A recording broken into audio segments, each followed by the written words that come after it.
A very good evening and welcome inside FirstEnergy Stadium as we get set for game number 2 of 6 between the Reading Fightin Phils and the New Hampshire Fisher Cats.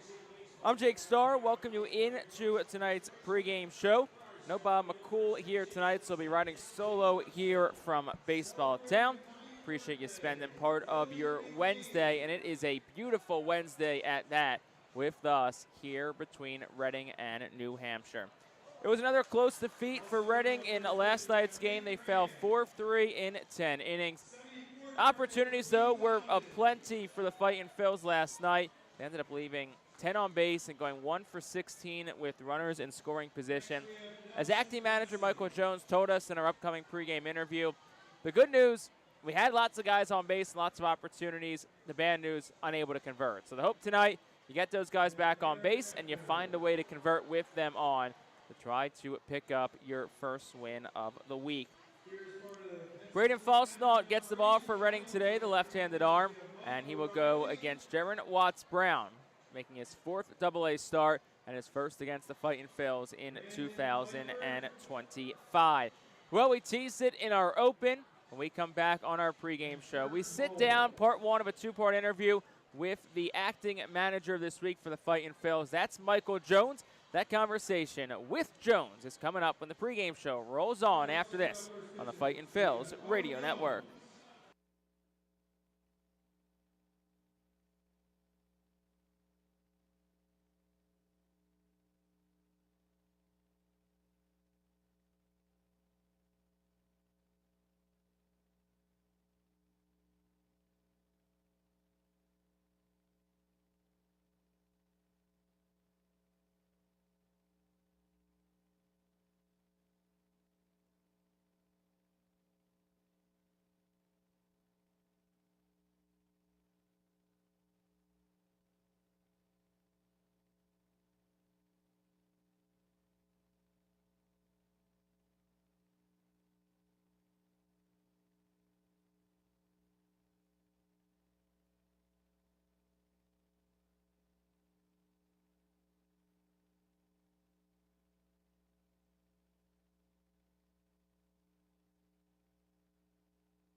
Back on the pregame show here on the Fightin Phillies radio network.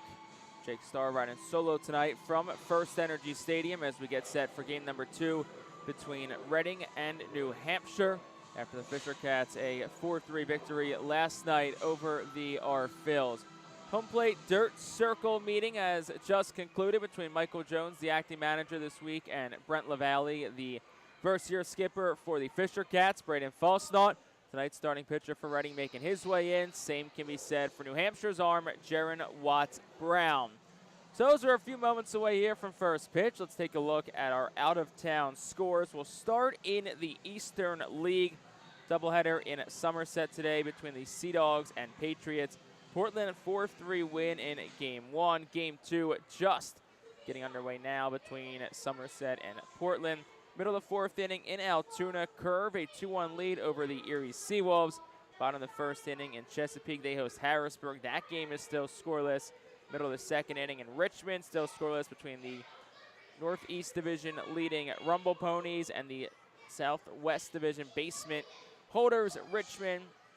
And Hartford and Akron, 7:10 first pitch from Duncan Park in Connecticut. We'll get that one underway. In the Philadelphia Phillies organization, one game has gone final already today. The Big Phil 7-2 win. Jesus Luzardo looked back to normal today. Alec Bohm, a great day. Kyle Schwarber homered as the Phillies take this series against the Cubs and hopefully can lead them to a step in the right direction. Lehigh Valley trails Worcester 1-0, top half of the 1st inning. Jersey Shore trails Aberdeen 1-0 in the top half of the 2nd inning. Clearwater and Tampa rained out today at George Steinbrenner Field in Tampa, Florida. That'll be made up as part of a doubleheader tomorrow night. Well, Braden Falsnaut and Jaron Watts-Brown have made their way into their respective dugouts. We'll just wait for the Fightin Phils to take the field on this Wednesday evening. Big roster move today for the Phils. They saw their best hitter this year, Keaton Anthony, earn himself a very well-deserved promotion to AAA Lehigh Valley. Anthony in the lineup tonight for the Iron Pigs, so best of luck to Keaton Anthony. Was certainly a lot of fun to watch. Left Reading with the 2nd best batting average in the Eastern League at .330, and he also was in the midst of a 25-game on-base streak. The longest such streak by an Phils hitter since Carlos De La Cruz reached base in 38 straight in 2023. With that, the Fightin Phils added catcher Luis Kaikuto to the roster from Jersey Shore. So back to 3 catchers on the roster for Reading after Josh Breaux was sent back to AAA Lehigh Valley following Sunday's game. Other roster move today for the Fightin Phils. Jordan Disson was returned from rehab assignment, activated from the 7-day injured list, and he was transferred back down to Jersey Shore. So we'll kind of see how the catching position shakes itself out over the next couple of weeks for the Phils. Caleb Ricketts is also on his way back up. Spent a couple of days rehabbing with Clearwater, which included a walk-off Grand Slam home run on Sunday, and then he was transferred on his rehab assignment to Jersey Shore. So had a hit last night for the Blue Claws. So see how much longer Caleb Ricketts' rehab continues before he's eventually placed back on the roster here in AA Reading. 1 minute shy of 7 o'clock, Braden Falsnaut comes up the top stairs of the Phils dugout, and the Fightin Phils are taking the field here for game number 2 of this week's 6-game set between Reading and New Hampshire. Phils looking to bounce back tonight, playing a 4-3 10-inning loss last night. They'll look to do it with their lone lefty starter, Braden Falsnaut, on the mound.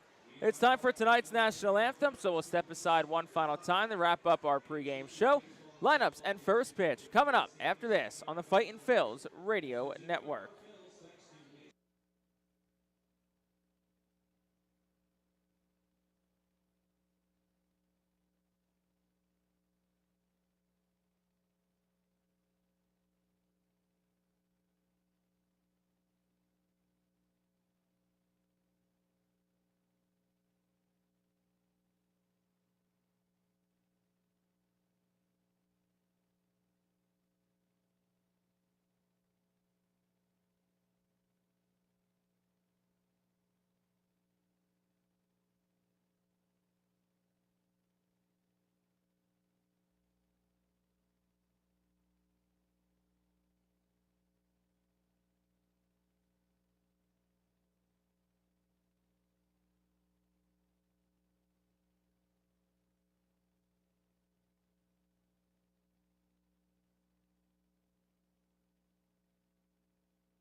Good evening and welcome inside FirstEnergy Stadium, America's Classic Ballpark for game number 2 of 6 between the Reading Fightin Phils and the New Hampshire Fisher Cats.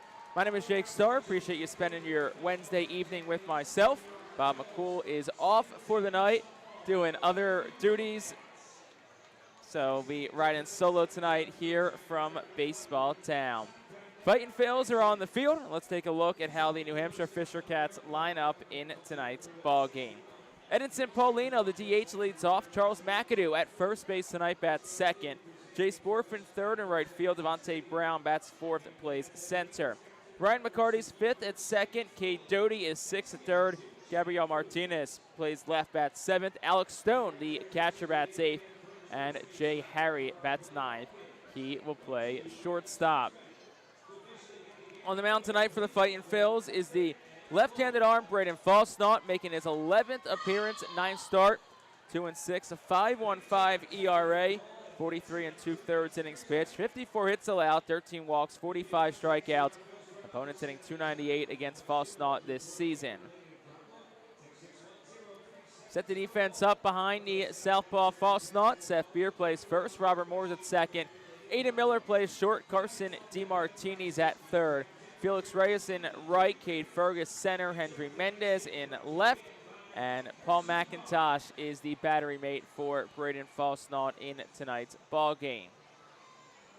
Falsnaut continues his warm-up tosses. Take a look at our umpiring crew tonight. Brian Laws has balls and strikes. Garrett Nelson's at first base. The crew chief, Josiah Shepard, is at third. Paul McIntosh throws down. Beautiful night here in Baseball Town, 79 degrees. Bright sunny skies, not a cloud to be seen. Our game time temperature, as always, is presented by All Temp Enterprises. So Edinson Paulino will dig in from the left-handed batter's box and get us started tonight. Game 2 of 6 after the Fisher Cats had a 10-inning victory last night. Falsnaut, the lefty, is ready from the third base side of the rubber, and he will wind and deal. First pitch misses just outside for a ball. It's 1-0. Fired home at 7:05 here in Reading. 1 ball, no strikes to count to Edinson Paulino. Falsnaut, long look home, and lefty deals. Swung on, ground ball towards the middle. Moore shuffles to his right. Second baseman Field sets himself and fires a throw to first in time for out number 1. So Edinson Paulino is retired, and that'll bring Charles McAdoo to the plate for the Fisher Cats. McAdoo plays first tonight with Peyton Williams getting the night off against the lefty Braden Falsnaut. McAdoo close stance, right-handed batter's box, and Falsnaut is ready to go. His first pitch home is over for a called strike. Inside corner, it's 0-1. Same uniforms as last night for both sides. Fightin Phils back in their home white pinstripes. Red caps. New Hampshire wears their road reds, gray pants, navy blue cap when in the field. 0-1.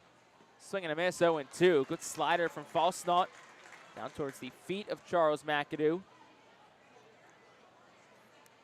McAdoo would tick under the Mendoza line at 199 on the season. 1 for 5 and a strikeout in his career against Braden Falsnaut.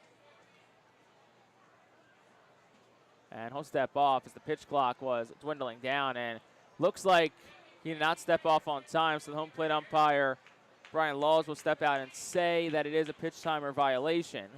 So it's 1 ball and 2 strikes to Charles McAdoo. And the pitch home. Swing and a miss, struck him out. Another slider from Braden Falsnaut. 2 quick outs in the first, and that'll bring Jay Sporfin to the plate. A clean first inning can go a long way tonight for Falsnaut. He's had his struggles in the first inning before, including his last outing last Thursday at Harrisburg. He allowed just 2 runs, but flirted with a lot of damage in that first frame. First pitch to Jay Sporfin. He swings and he pops it up. Right side of the infield. Robert Moore comes in. The second baseman secures it, and that will retire the side in a very smooth first inning for Braden Falsnaut. Fisher Cats go down in order. We'll go to the home half for the first. New Hampshire nothing. Fightin Phillies coming to bat.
Bottom half of the first inning, Fisher Cats went down in order, and now here's a look at the Fightin Phil's starting lineup.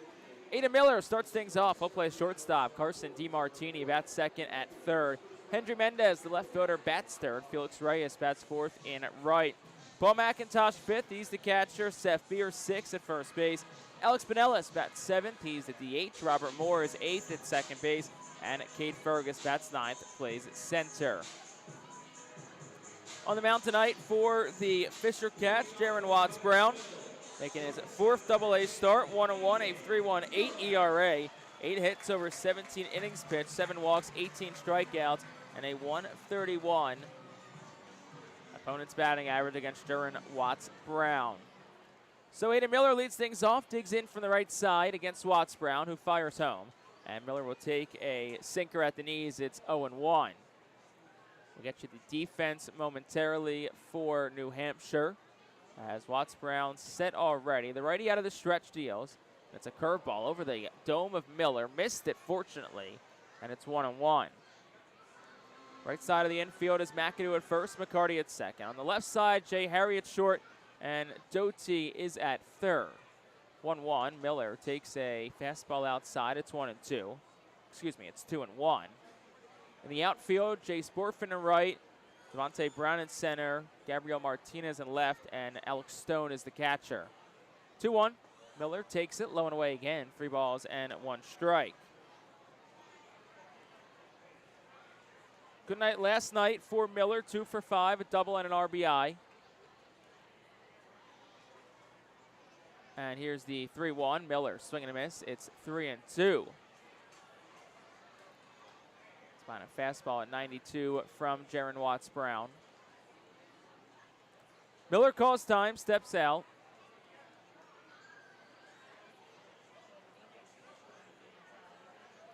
Slightly open stance for the 21-year-old Miller. Here's the pitch. That is outside, ball 4. So good at bat by Miller to start this game. Works a 6-pitch walk. And that'll bring Carson DiMartini to the plate. Miller, who's climbed up the team leaderboard in walks. That is team best, 28th of the season.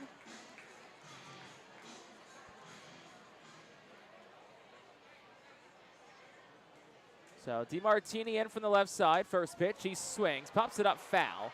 Now to play 0-1. DiMartini playing in his second AA game, 2 for 4 runs scored, 2 stolen bases in last night's ball game for the Phillies' number 15 overall prospect. 0-1, breaking pitch that Watts-Brown loses up. It's 1-1. So we've seen a couple of curveballs from Watts-Brown that he really hasn't been able to get on top of. Miller leads off first.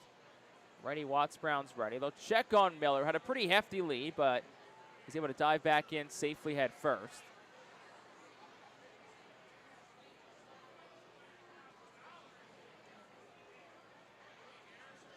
DiMartini played 53 games with Jersey Shore before his call-up. Hit 284. Next pitch, Miller does take off. Pitch is a strike, top of the zone. Throw to second is late, And that's another stolen base for Aiden Miller. Number 23 of the season, most in the Eastern League. And now he stands on second base. It was a strike. 1 ball and 2 strikes to count to Carson DiMartini. Miller leads off second, pitch home.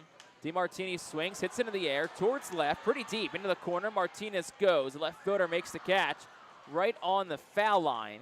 And that is out number 1. Miller has to stay put at second. And that'll bring Hendry Mendez up to the plate for the Phillies.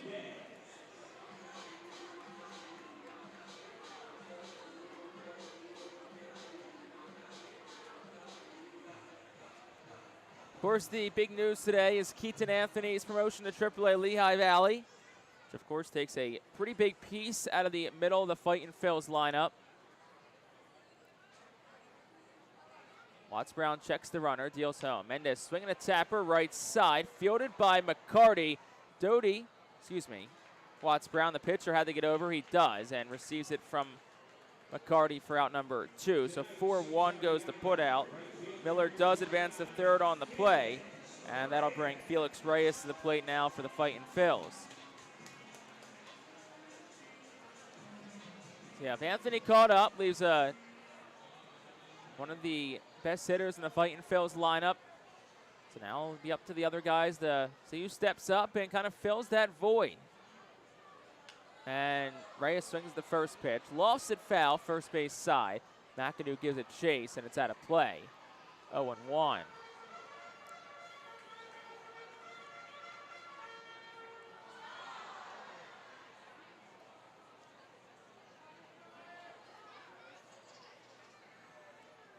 So I want to count to Reyes. First start of the week, 293 hitter.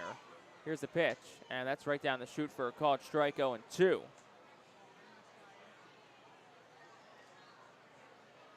Reyes was 2 for 10 last week at Harrisburg, scored a couple of runs. 0-2, he will check his swing on a pitch down, it's 1-2. Had a triple and an RBI along with 2 hits in Sunday's finale at Harrisburg. It's 1-2, and the pitch home. Swing and a miss, struck him out. So despite the leadoff walk from Aiden Miller, he is stranded. In the first inning for Reading, no runs, no hits, 1 man left on base. We played 1 full. We'll head to the second, still scoreless between Reading and New Hampshire.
International Fireworks, the official sponsor of the Phillies fireworks shows during the 2025 season.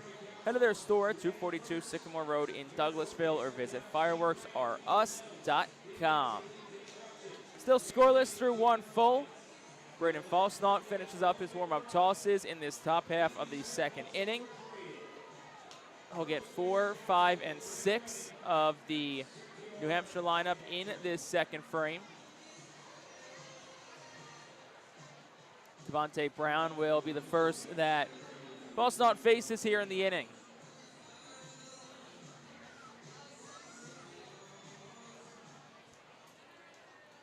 So Brown digs in from the right side. As we said, 4, 5, and 6. 2 up for the Fisher Cats. And the first pitch home is swung on a 1-hopper to third. DiMartini deep in the hole fields it. Brown runs well. DeMartini's throw across in time. That is out number 1. 5-3 goes the put out. 4 up, 4 down for Braden Falsnaut on a nice and efficient 7 pitches so far.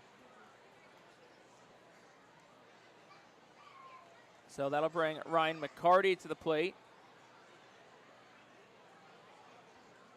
The battle here of a couple of Pennsylvania guys facing off. McCarty in from the right side. Falsnaut the lefty, a deep breath, and he'll fire home. First pitch on the inside corner for a strike. It's 0-1. Sinker at 91 from Falsnaut.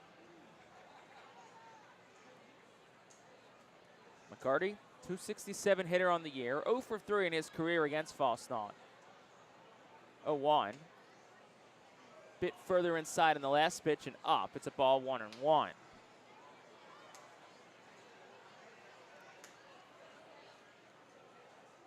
McCarty 0 for 5 in last night's ball game. Quiet night for him. 1-1. Inside corner again, it's 1-2. McCarty from Yardley, Pennsylvania, played his college baseball at D3, Penn State Abington. Falsnaut from Danville, PA, played his college baseball at Westchester University. The 1-2. Bit down and in, 2-2 with a slider to the righty.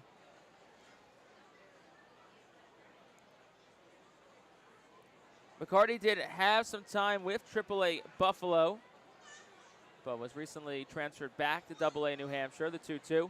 Swing and a foul ball straight back. It'll stay 2 balls and 2 strikes.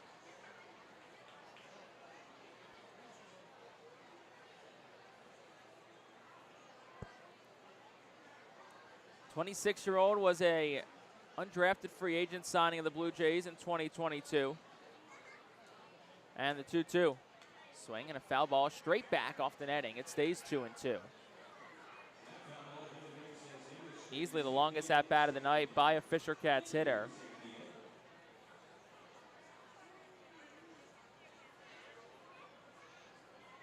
So we'll do it again. 2 balls and 2 strikes to Ryan McCarty. Falsnaut fires home. Bit up 3-2 on what was the 7th pitch of the at-bat.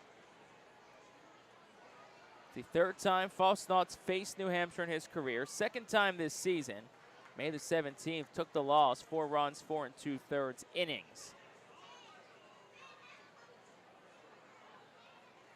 And a full count pitch. Swinging a fly ball hit towards center. Fergus back, couple of steps to his right. And the center fielder is able to track it down for out number 2. So Falsnaut victorious in that battle with Ryan McCarty. And that'll bring Cade Doty to the plate.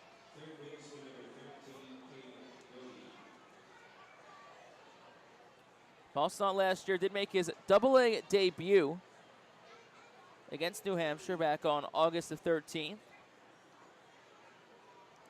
Didn't get a win, but was strong over 5 2/3 innings pitched. First pitch to Cade Doty is a curveball, bit inside. It's 1-0. Still a scoreless game, top half of the 2nd.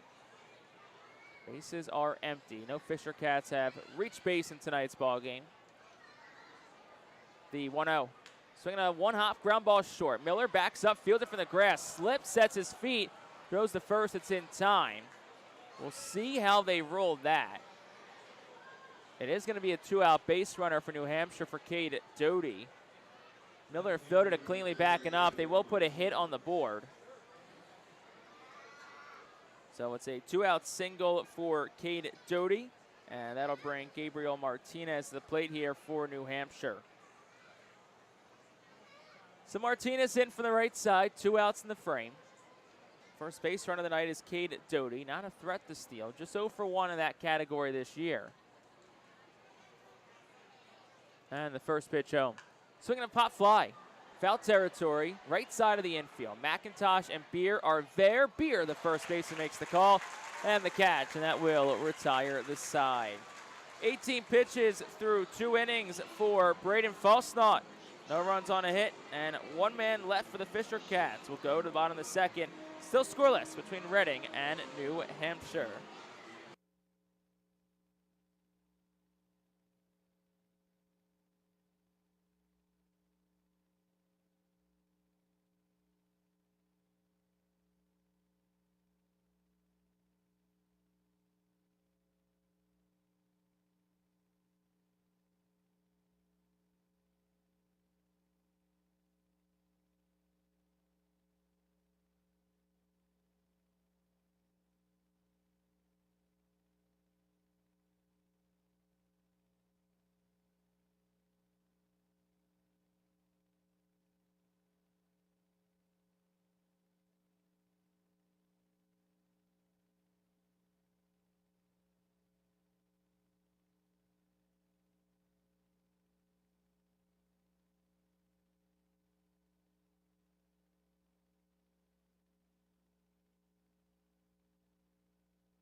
Bottom half of the second inning is brought to you by Cornwall Manor, an active senior living, not-for-profit community in scenic Cornwall, PA, outside of Lebanon.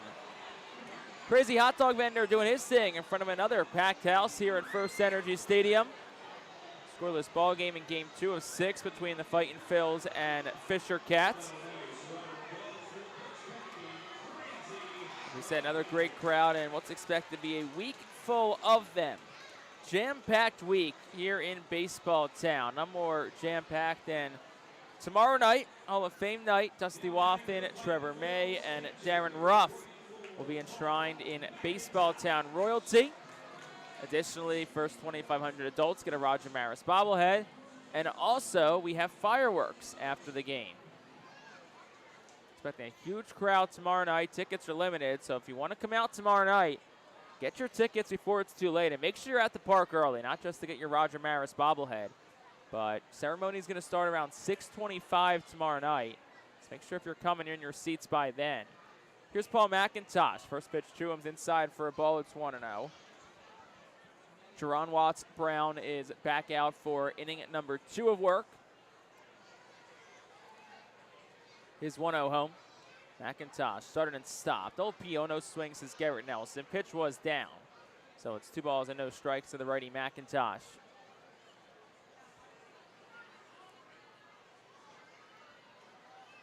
Hershey Park ticket giveaway was tonight.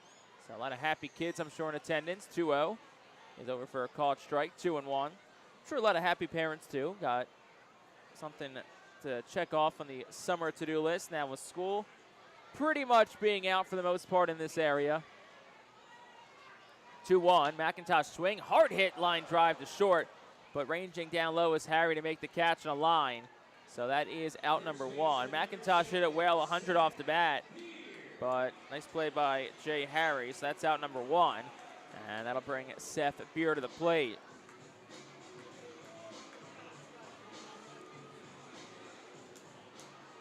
Beer will dig in from the left side, who we assume is going to start to see much more playing time at first base. First pitch a bit up, it's 1-0. Before Anthony's call-up, Beer is getting 1, maybe 2 starts a week at first base. Rest would be as the designated hitter. 1-0 is breaking pitch for a called strike. 1-1.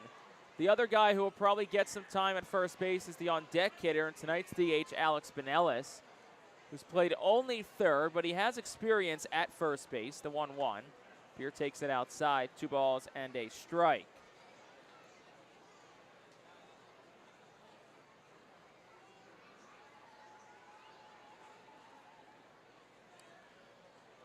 Next pitch home is down and in, 3-1 to Seth Beer. Watts Brown did face 1 above the minimum in the first. Issued a leadoff walk to Aiden Miller, who did steal second, but did not come around the score. Still a scoreless game. 3-1. Beer swings, hits one in the air. High and deep, right center field. Borfin's back at the track. He leaps and makes the catch. Jace Borfin, an impressive grab in right center field. Beer just got under it. Missed the home run by a couple of feet, or at least an extra base hit. So that is out number 2 as Borfin made a great catch, and that'll bring Alex Benellis to the plate.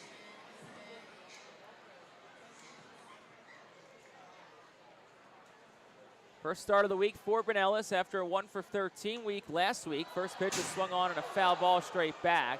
Hit off the stanchion over our heads and actually kicked off a railing and lands about 3 rows deep in the blue box behind home plate. It's like a fan in a teal blue cutoff got it. Then he handed it to a little girl in a pink cat. How nice. Next pitch a ball, it's 1-1.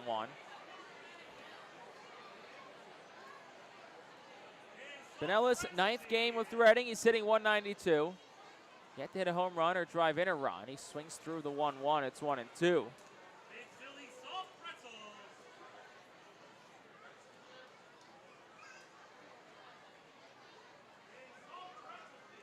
Watts Brown ready, fires home, and Benellis takes in the dirt. 2 balls and 2 strikes. Watts Brown excellent last time out against Altoona. Got the win, 6 innings, 1 hit, no runs, 3 walks, and 5 strikeouts for Jaron Watts Brown. 2-2. Another curveball that missed up, 3-2.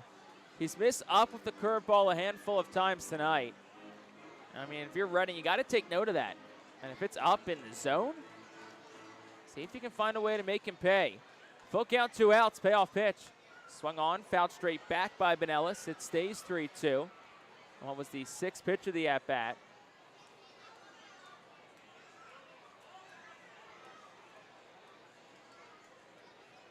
Infield back, shortstop Harry shaded towards the second base bag. Third baseman Doty practically playing at shortstop. 3-2 again, inside ball 4, so Benellis walks with 2 outs. And that's the second walk that Jerron Watts-Brown has issued tonight. And that'll bring the 8-hitter Robert Moore to the plate for the Fightin' Phils.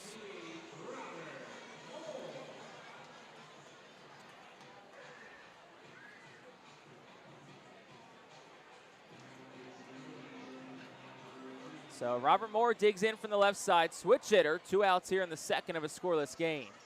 The pitch, Moore swings and he tomahawk chops one foul down the right field line. It's 1-0.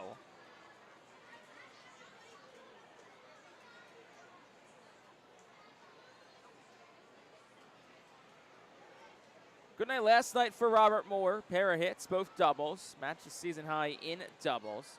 Also scored a run. Was 2 for 3 overall. Also drew a walk.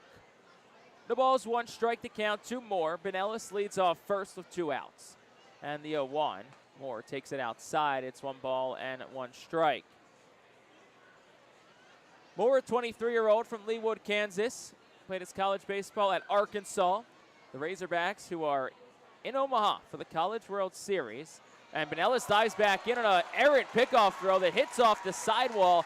Benellis gets up to second on what will be an error on the pitcher, Jerron Watts-Brown. First error tonight for New Hampshire. And that puts a man in scoring position with 2 outs. Robert Moore still up in a 1 ball and 1 strike count.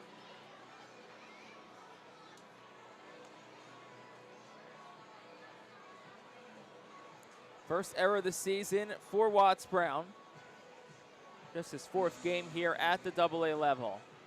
So man in scoring position here for Robert Moore. He's a .290 hitter with runners in scoring position. The 1-1, he swings at it. Fly ball foul, left side and out of play. And it's 1 ball and 2 strikes.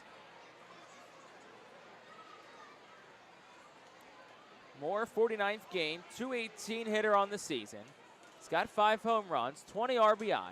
The next pitch, a fastball that misses up. It's 2-2. 35th pitch of the night for Watts-Brown.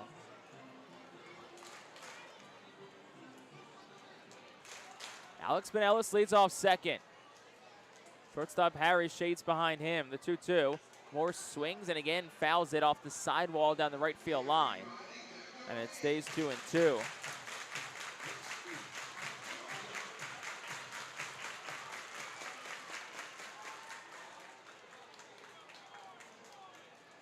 So 2 balls, 2 strikes, 2 outs to Robert Moore. Alex Benellis leads off second. Still a scoreless game in the bottom half of the second. Watts-Brown digs that right cleat into the third base side of the rubber. Gets the sign from his catcher, Stone. He's ready at the belt, and the pitch.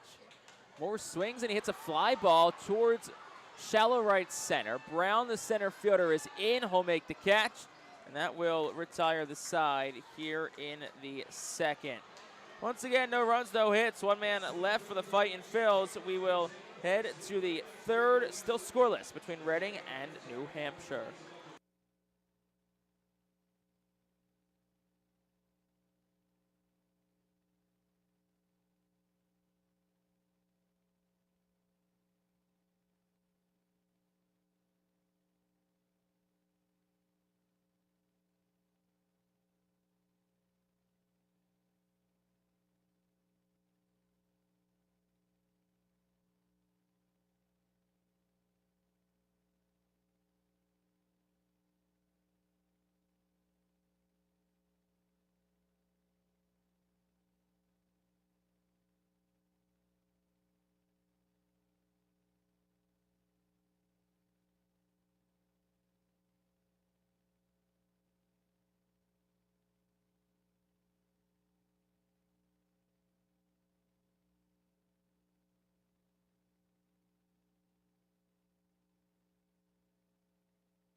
We want to thank our good friends at Pepsi for presenting the 2025 season here in Baseball Town. Go Fightin' Phils and drink more Pepsi. Top half of the third inning, still a scoreless ball game. Just one hit combined from either side, and it was a 2-out hit that came last inning. And it'll be 8-9 and 1 due up for the Fisher Cats. Alex Stone leads off against Braden Falsnaut. This is the first game this year in which, between Reading and New Hampshire, in which neither the Fightin' Phils or Fisher Cats have scored in the first 2 innings. That's a bit of a rarity between these two teams. Lots of early scoring last series back in mid-May. So here's the catcher, Alex Stone, in from the right side. And the first pitch home is swung on and popped up. Foul territory, first base side. Seth Beer over, just outside the first base coach's box. Curls back towards the dirt and makes the catch for out number 1. And that is another out on 1 pitch by the Fisher Cats. And that'll bring the 9-man Jay Harry to the plate. And with that, tonight is the first game all year in which a non-catcher is batting 9th for New Hampshire. There's been a catcher in that spot every game until tonight. As Stone batted 8th, now Jay Harry bats 9th, running just a 175 average this year. And the first pitch home is a slider, a bit outside of the lefty. It's 1-0. Harry from Metuchen, New Jersey and Central Jersey, played his college ball at Penn State. Falsnaut the lefty, the 1-0 home. Swung on and fouled back. It's 1-1.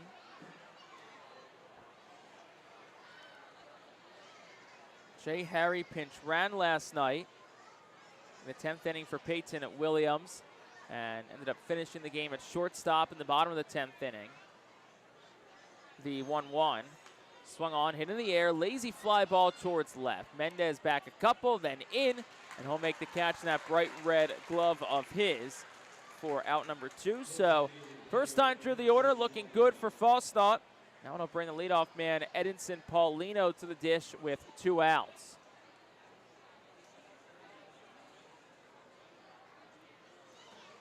Paulino 0 for 1 in tonight's ballgame. Ground out the second to start this game off in the top of the first. And Falsnaut's first one home. Swung on, hit in the air well. Deep right. Back is Reyes. He turns, looks up, and it's gone. Clanks onto the veranda of the Redners Event Center. Solo shot for Edinson Paulino, and the Fisher Cats are on the board first. It's 1-0.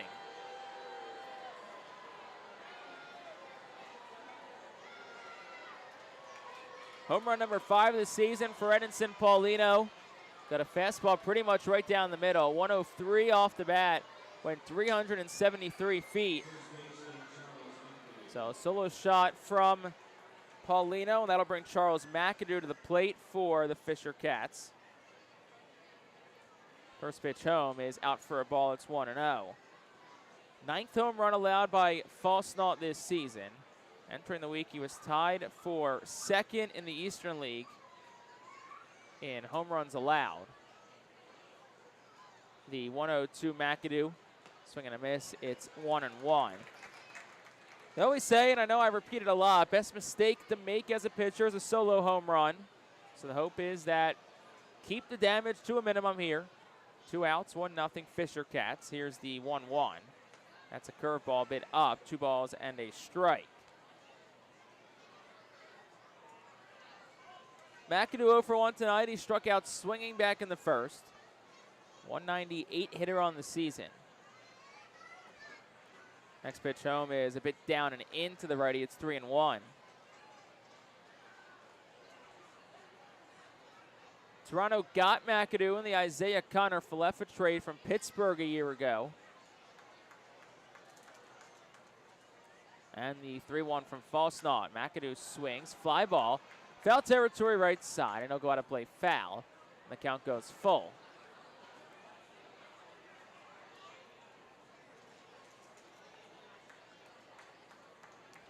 So McAdoo coming up on about a year in the Blue Jays system and with New Hampshire. 3-2, 2 outs. Falsnaut ready at the letters. Payoff pitch. Swinging a ground ball, chopped to third. DeMartini stayed back on it, got played on an in-between hop. It tips off his glove, shoots into shallow left field. They're going to throw back to first as McAdoo took a wide turn around first, but he gets back in safely. And we'll see if they give that a hit or an error. Nonetheless, though, another 2-out base runner here for the Fisher Cats as Chase Borfin comes up. It will be an error, so the first at the AA level for Carson DeMartini at third. Just kind of got stuck in between whether to charge it or wait back on, and it got played on an in-between hop. So Chase Borfin from the left side. First they'll check on McAdoo, who's back in safely. McAdoo will run 10 for 11 in stolen bases this season. He gets his lead off of first with the lefty Borfin up. Fosnaught's first one home, swing and a miss, it's 0-1. So the Fisher Cats have had 3 base runners tonight. It was a single by Doty in the second on a play where Miller fielded it but slipped. The home run by Paulino, and then that error by Carson DeMartini at third. 0-1, runner goes, pitch up for a ball. McIntosh had a double clutch. I don't think he had a good grip on it. So in safely by a wide margin is McAdoo. The 11th stolen base this year for McAdoo. Pitch was a ball. It's 1-1. Here to Chase Borfin.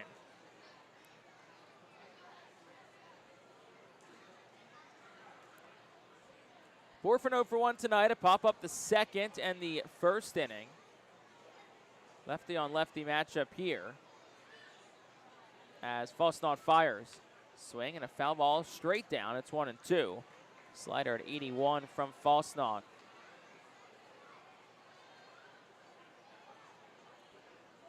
So 2 outs again here in the third. 1-0 Fisher Cats lead. Charles McAdoo leads off second. Solo home run by Edinson Paulino is the lone damage in tonight's ball game. And the 1-2. Swung on, pop fly, shallow center. Shortstop Aiden Miller backtracks. And he will not make the catch. Goes right over Aiden Miller's head, lands in front of Cade Fergus. I think Miller thought it wasn't hit as far as it was, and it just kept going back. Probably Cade Fergus's ball. A run does score in McAdoo as he was running with 2 outs, and it didn't hit a glove, so it goes down as an RBI. Looks like double for Chase Borfin. And the Fisher Cats get another. It's 2-0. Just the bad luck for Fosnaught continues here in the frame.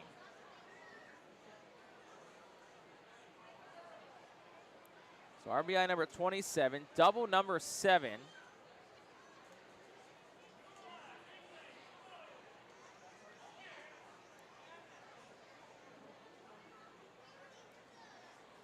Paul McIntosh, a lengthy mound visit with Fosnaught.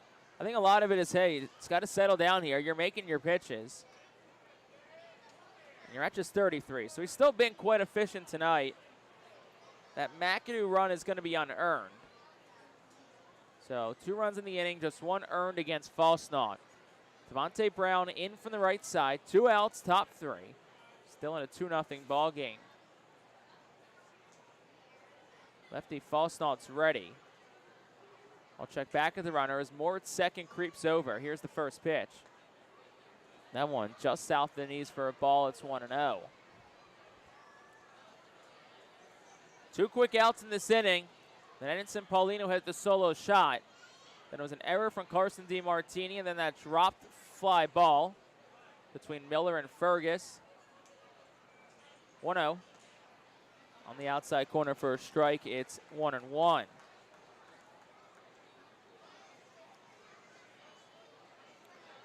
Devontae Brown 0 for 1 in tonight's ball game. Brown ball to third to lead off the second.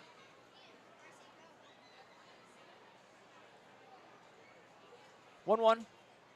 Down and in. Good block by Paul McIntosh.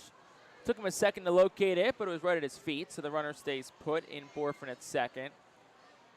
2 ball and 1 strike count.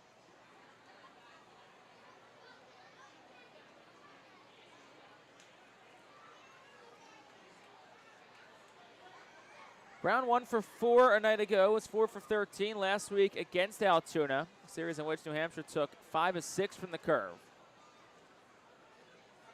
2-1, swing and a miss, 2-2. So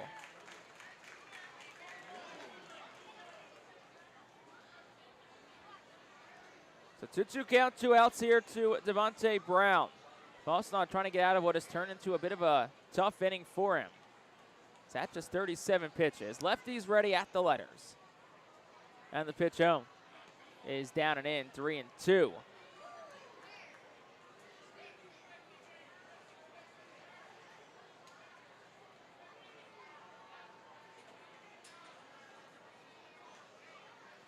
So full count, 2 outs, 2-0 New Hampshire leads, top 3.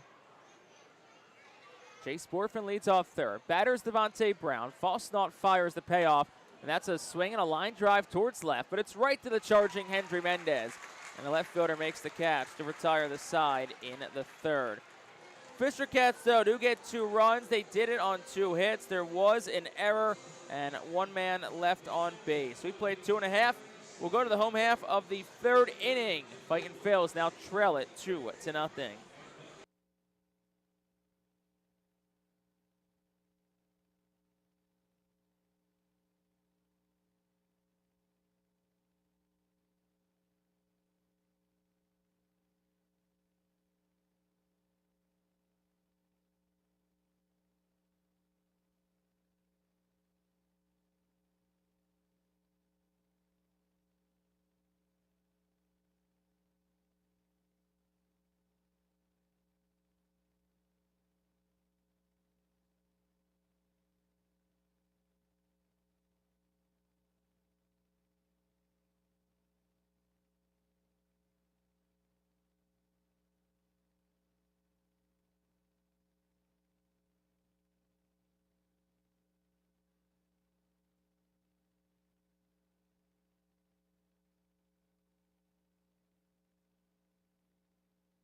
This inning is brought to you by Swartz Culleton PC. You can expect reliable and experienced attorneys who are committed to getting you justice after a serious personal injury. Call Swartz Culleton today at 1-800-JUSTICE.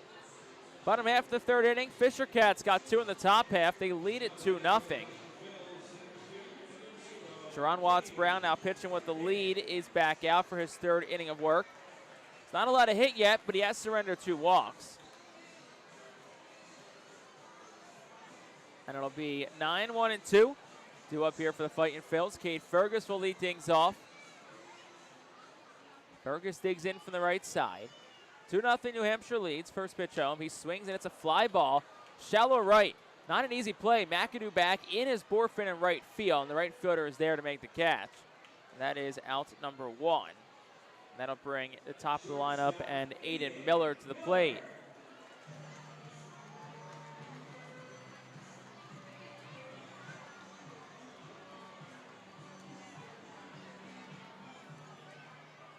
So it's Aiden Miller from the right side. Miller walked and stole a base his first time up tonight. First pitch home is inside for a called strike, 0-1. Got some new video board batter cards, I guess is the right term, up right now. 0-1. Miller swings, hits one in the air, foul, right side 0-2. It's like the very vintage brick that kind of this stadium is known for. Picture of Aiden Miller's in black and white on what looks to be kind of like an old school Phillies program. Has their stats, hometown, what they did last time up. Next pitch, Miller swings, fouls at 0-2. Really like that player card we got up right now.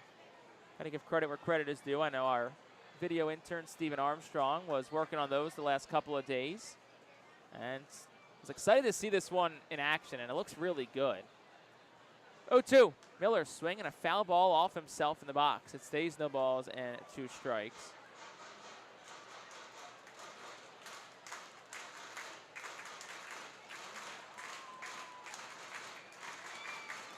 Miller 238 heading into the evening. 6 home runs. Next pitch, Miller swing, hard hit ground ball short. Harry to his left, fields it, fires to first inside. And that is out number 2. And that'll bring Carson DiMartini to the plate.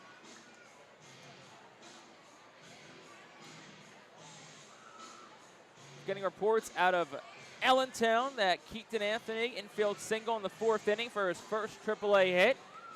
So that would extend his AA to AAA on-base streak now to 26 games. Here's Carson DiMartini, takes the first one up for a ball. It's 1-0. DiMartini is 0 for 1 in tonight's ball game. A fly out to left field, his first time up.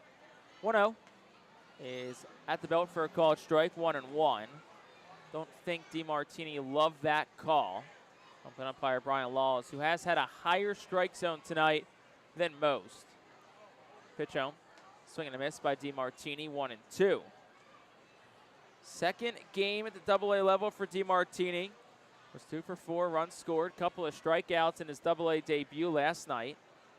Also stole a couple of bases. He's down on the count, 1-2. 2 outs in the 3rd. Pitch home is down, 2-2. Two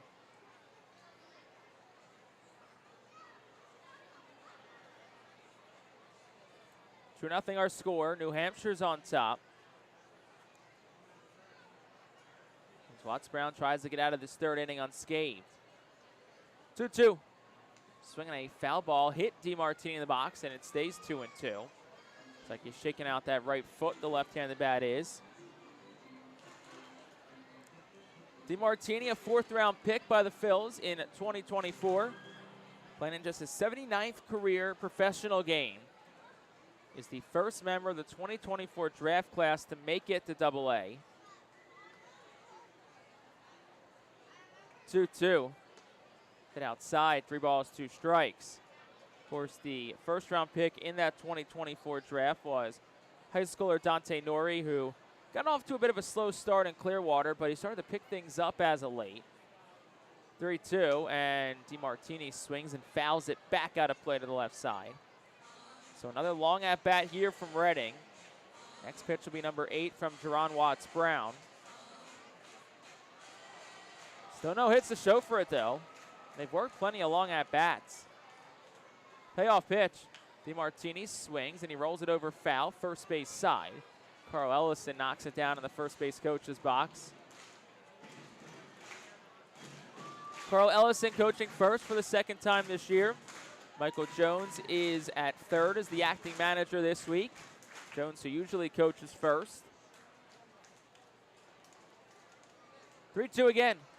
Swinging a line drive into center, and Brown makes the catch. Was falling quickly, but it held up just enough for Devontae Brown. And that will retire the side here in the 3rd. Fightin Phil's down in order again. We will head to the 4th. Fisher Cats on top. They lead it 2-0.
Top half of the 4th inning. And a reminder that every Tuesday, all active military and veterans receive $3 off box seats thanks to Burke's Oral Surgery and Dental Implant Center.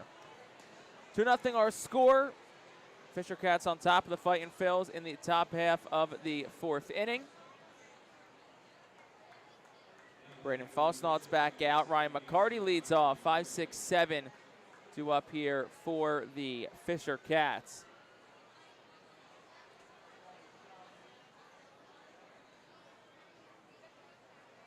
McCarty 0 for 1 in tonight's ball game. Fly out to center his first time up. New Hampshire, a pair of runs in a bit of a sloppy third inning for the Fightin Phils. So see if they can bounce back here. And the first pitch home is swung on, lifted in the air towards right center. In comes Fergus, calls off Reyes, and the center fielder makes the catch for out number 1. So 1 pitch, 1 out again. They talk about how the Fightin Phils have worked some long at-bats. The Fisher Cats, on the other hand, have had some quick ones. Kate Doty will dig in from the right side. He singled his first time up. It was an infield single, and the play Miller slipped on back in the second. First pitch home is a bit outside for a ball. It's 1-0.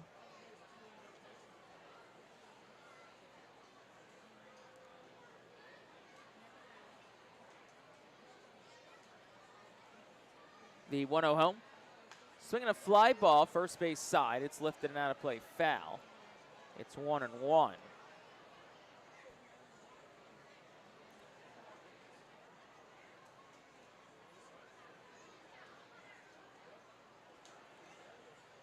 Falstaff, the lefty, is set at the letters, and he'll fire the 1-1. Inside corner for a called strike 1-2. Just 1 strikeout tonight for Falstaff. Came back in the first. Has not issued a walk.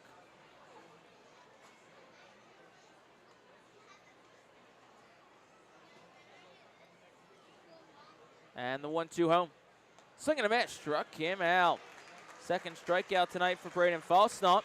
He's retired the first 2 he's faced here in the fourth, and that'll bring Gabriel Martinez to the plate. Falstaff 2 earned runs allowed.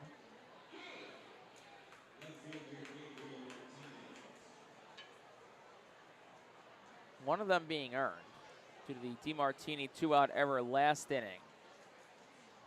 First pitch to Martinez. He takes a fastball for a strike, top of the zone. It's 0-1. Gabby Martinez 0 for 1 in tonight's ball game. Pop up the first, his first time up. And the 0-1. Swinging a fly ball, first base side. Foul territory, Beer is over. And he'll watch as it goes out of play foul into the grandstand. And it's 0-2.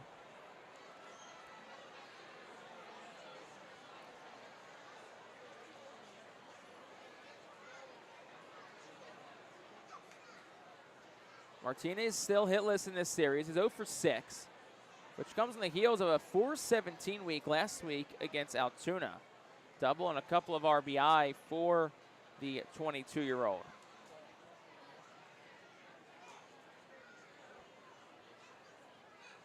Here's the 0-2. Bit up, 1-2. 47th pitch of the night from Braden Falstaff.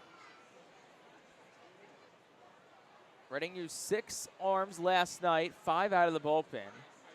So a long outing from Falstaff tonight could go a long way in helping that bullpen out. 1-2. Swinging a line drive. DeMartini leaps and it misses his glove, but it's foul just down the left field line. And it stays 1 ball and 2 strikes to Gabriel Martinez.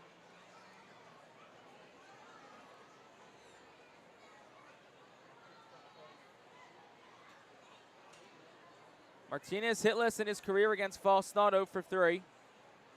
216 on the season, 9 and a home run, 5 runs driven in. He's back in from the right side, slightly open stance for him as he rests the bat on his right shoulder. The 1-2 home.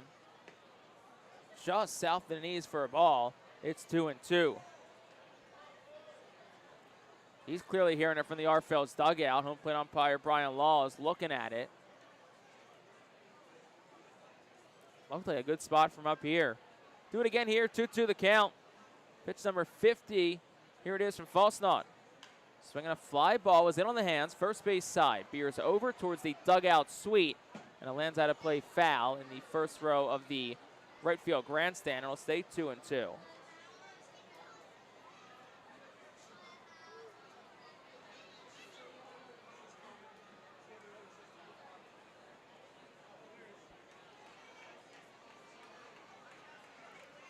'21st game with New Hampshire this year for Martinez.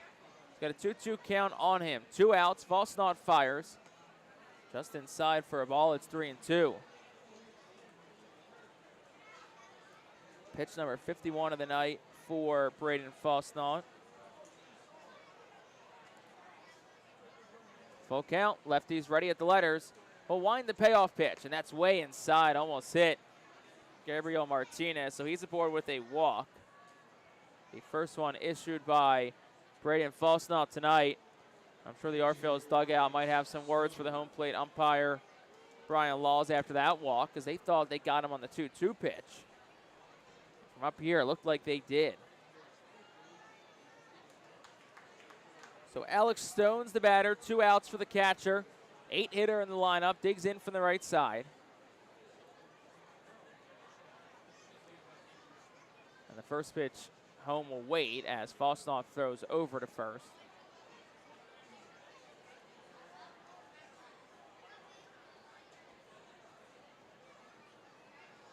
Stone popped up the first, his first time up tonight. And the first pitch, that's over for a called strike. It's 0-1. Falsnaut pitched a week ago today against Harrisburg. 5 innings, 5 hits, 3 runs, 2 earned, 4 strikeouts, 1 walk.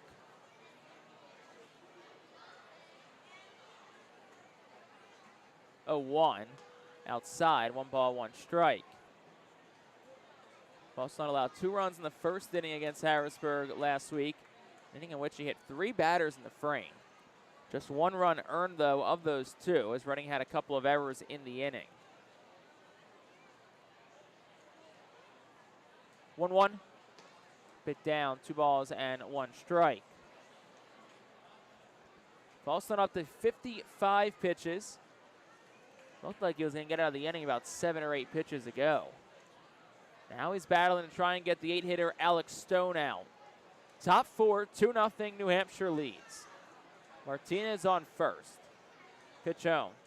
Swinging a line drive, hit towards center. Fergus to his left a couple of steps, and the center fielder makes the catch to end the top of the 4th inning. No runs, no hits. 1 man left for the Fisher Cats. We'll go to the bottom half of the 4th inning. New Hampshire 2, Reading 0.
Klein is proud to be the official transportation provider of the Reading Fightin' Phils. Klein Transportation gets the Phils to all their road trips throughout the 2025 season. For more information, go to kleintransportation.com.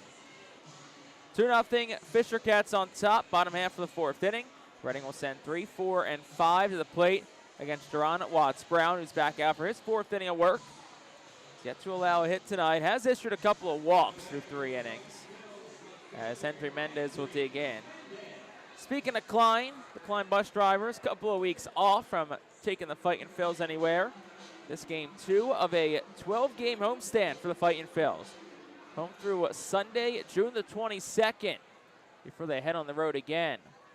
First pitch to Henry Mendez. He swings, hits one in the air towards center.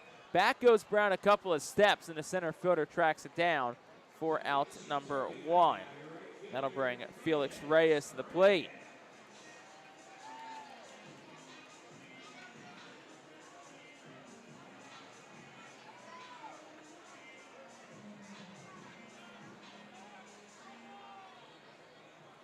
Reyes in from the right side. He's 0 for 1 with a strikeout in tonight's ball game.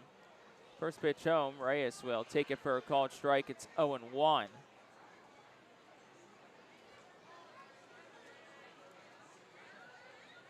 Watts Brown works quickly, fires the 0-1. Reyes takes down 1-1.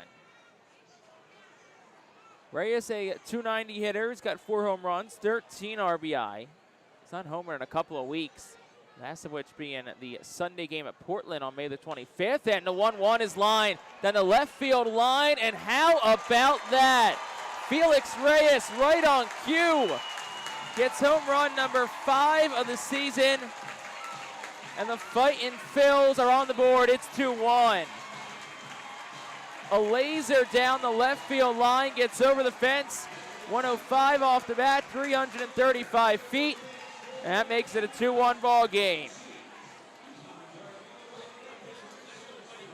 They talk about the announcer's jinx, and how about that? That one was pretty much manifested off the bat of Felix Reyes. So here's Paul McIntosh, 1 down in the 4th, now a 2-1 game. First pitch to McIntosh, takes for a ball, it's 1-0. So it was the first home run for Reyes in a couple of weeks. That comes at a good time, gets Reading on the board. 1-0, McIntosh swings, and it's a line drive towards left, falling fast for a base hit. Gabby Martinez, the left fielder, plays it on a hop. So after not allowing a hit through 3 1/3, Reading has gotten to Jerron Watts Brown with hits on back-to-back at-bats, and that'll bring Seth Beer to the plate. Feels like the energy is getting pumped back into the stadium as well. Beer from the left side, 1 out. First pitch home. He'll take it down. It's 1-0.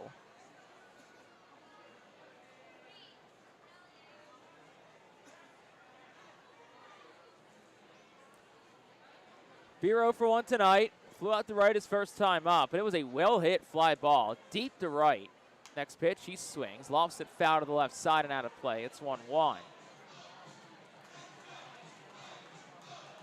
Chase Borfin made a nice leaping catch up against the wall in right center field to take at least extra bases away from Seth Beer his first time up. 1-1. Swing and a miss, 1-2. Wonder if Keaton Anthony up in AAA now. See if maybe Felix Reyes gets more consistent at bats. You kind of wonder what he could do with more consistent reps at the plate. Ball and 2 strikes here to Seth Beer. He plays first base tonight. We'll probably see a lot more time there with Anthony up in AAA. 1-2 is down for a ball, 2-2.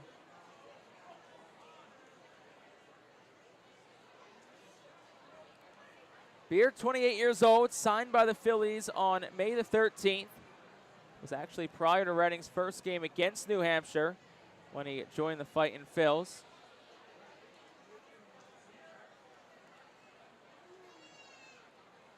The 2-2. Beer swings, line drive down the right field line. It's down for a base hit. McIntosh around second, heads to third. Beer trails him towards second. McIntosh stop sign at third. And it is a 1-out double for Seth Beer. And McIntosh the third, so 3 straight hits for the Fightin Phils on Beer's second double of the year. And that'll bring Alex Pinellas to the plate.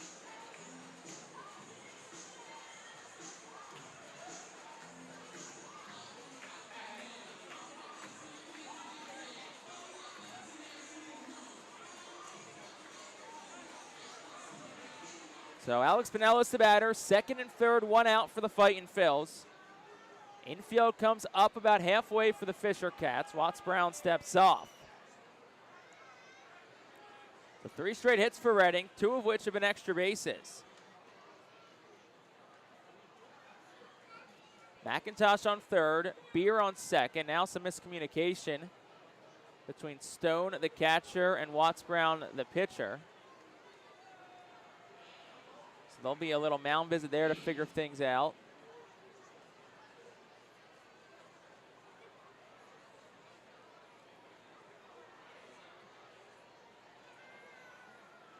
Pinellas a walk in his first time up.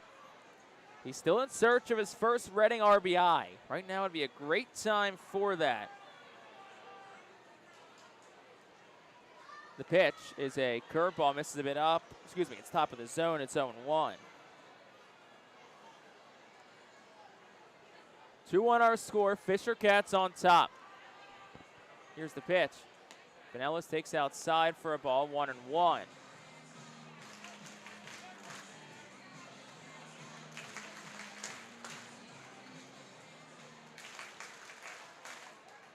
Runners get their leads. Here's the pitch. Up for a ball, 2-1.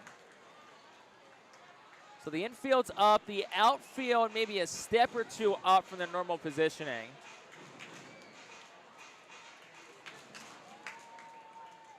Pinellas swing, ground ball first. McAdoo gloves it at first, touches the bag himself, and Paul and Seth Beers caught between second and third, and Charles McAdoo will just run him down and tag him from the first base position. He trips. Hopefully he's okay. It looks like he is. I think so. He comes up. So it's a 3 unassisted fielder's choice. And then it's also a 3 unassisted double play to get Beer out at second. So that will kill the rally and retire the side for the Fightin Phils. They do get a run. They had 3 hits. There were no errors and 1 man left. We will head to the 5th. New Hampshire still leads at 2-1.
Top of the 5th inning, today's Fightin Phils Alumni Report is presented by Deer Country.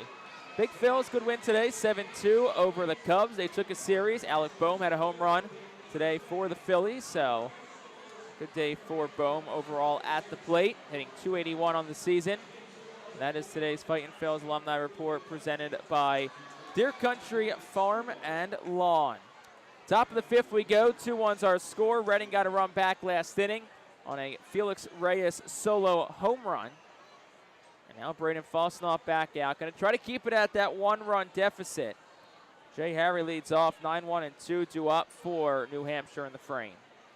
If you're just joining us, I'm Jake Starr, going solo tonight here from Baseball Town. Bob McCool has the night off. Just resting up before Hall of Fame night tomorrow night. Had some business to handle on the Berks County Hall of Fame side of things tonight. First pitch home, up for a ball, 1-0. But hey, when you got to see somebody for 2 weeks straight, a night off from each other, and it's never the worst thing in the world. Be fresh and ready to go tomorrow night. Here's the 1-0 to Jay Harry. Is down low for a ball, 2-0. We mentioned tonight's a Hershey Park ticket giveaway. It's also a Sandlot tribute night here at the ballpark. If you're in the park tonight and you hear us over the concourse, 2-0. Harry takes it for a ball. It's 3-0. Pop into the Alarm Tech Our Phils team store. Get some of your Our Phils Sandlot merchandise before it's too late. Our store crew is doing an excellent job this year, and they got a lot more real estate to work with the expanded team store, 3 times the size of the old one. 3-0 was outside ball 4. So 4-pitch walk of the 9-hitter, Jay Harry, to start the inning. Second walk issued by Fosnaugh, and that'll bring Edinson Paulino up for the 3rd time tonight.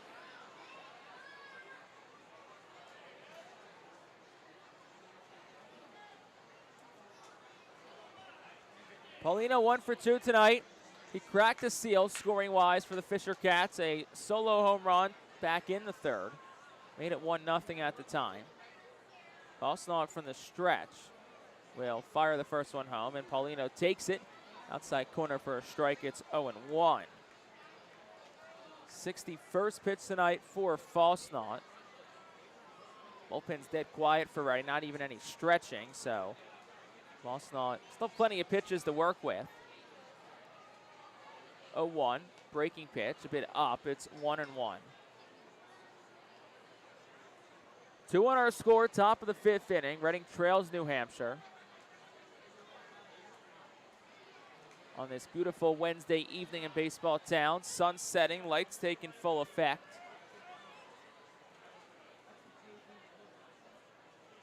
The 1-1. Outside corner again to the lefty, Paulino. It's 1-2. Don't think he loved that call, but it was a good spot by Braden Falsnaut. Infield in double play depth. Moore and Miller both pinched towards the middle. Beer holds the runner at first. The Martini deep in the hole at third. The 1-2. Breaking pitch. Swung on and served. Shallow left. Mendez in slides. Makes the catch. Hendry Mendez, an impressive sliding grab in left field for out number 1. That'll bring Charles McAdoo to the plate. We talked about it a bit last week in Harrisburg. Just the increased range that Hendry Mendez has shown in left field. Tracked down a lot of balls in the gap in Harrisburg, and it's a big outfield at FMB Field, and of course makes a good play right there. First pitch to Charles McAdoo's up for a ball. It's 1-0.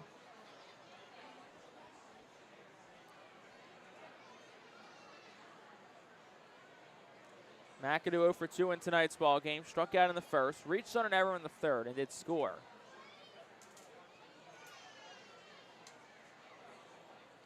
Swing and a miss, 1-1.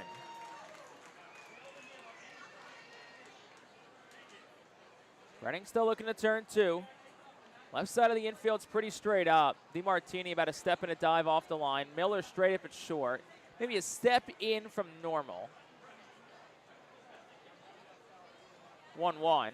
Swung on, lifted foul, and out of play. It's 1-2. Moore is shaded towards the bag at second. In a couple.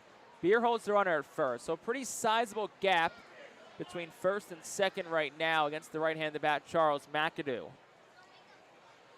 Ground ball here would be huge for Reading.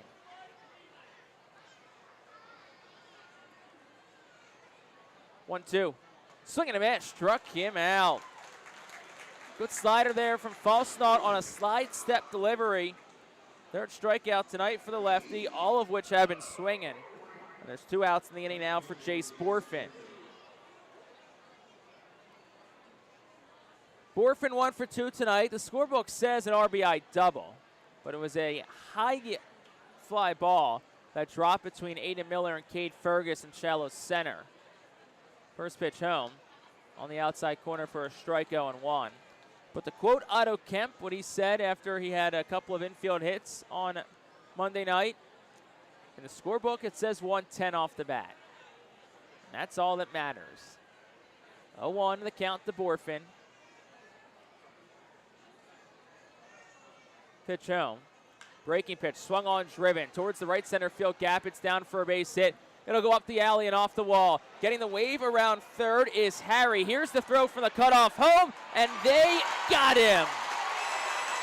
Felix Reyes, the Robert Moore to Paul McIntosh, and Jay Harry is a dead duck at home plate to end the top half of the 5th inning. So in the inning for the Fisher Cats, no runs, 1 hit, no errors, 1 man left. We're halfway home here in baseball town. We'll head to the bottom half of the 5th inning. 2-1 is our score.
This inning is presented by Cornwall Manor, a unique and charming community nestled on a 190-acre wooded campus with many walking trails, including the Lebanon County Rail Trail. Home half of the fifth, 2-1 our score. Reading kept New Hampshire from getting a third tally thanks to an excellent play from Felix Reyes to Robert Moore to Paul McIntosh. Goes down as the second assist of the year for Felix Reyes and Wright, who just played that incredibly well. And I looked down during the play, and I saw Brent LaValle at third waving home Jay Harry, and I thought, it seems like a weirdly aggressive send with 2 outs in the heart of your lineup up, but hey, you'll take it if you're the Fightin' Phils. Robert Moore leads off. First pitch a strike. It's 0-1. Jerron Watts-Brown, who just fired pitch number 68, is back out for inning number 5 of work. And the pitch to Moore, he swings, hits it in the air towards deep right. Back is Borf, and he's at the track. He's at the wall. He leaps, and it's off his glove and off the wall. Moore gets the second whole stop there. It's a leadoff double for Robert Moore, and the Fightin' Phils bats certainly coming to life here in the last 2 innings against Jerron Watts-Brown. Third double of the week for Moore, 9th total this year, and that'll bring Cade Fergus to the plate. Reading's bullpen's quiet. There was a football being thrown around, but that was it. So it looks like Falsnault will get the 6, and deservedly so. He's pitched pretty well tonight.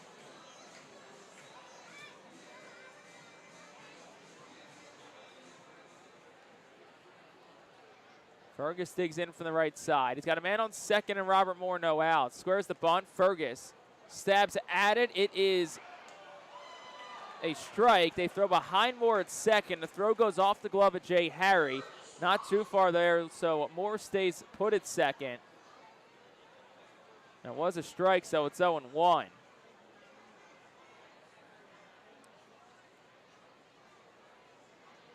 Fergus 0 for 1 tonight. A pop up to right his first time up. Swinging away now, and he swings and misses at it. It's 0-2. Fergus 0 for 2 last night. Did have an RBI. The Fightin' Phils 4-3 loss to Harrisburg. And we're in the midst of another close one tonight. 2-1. Fisher Cats on top.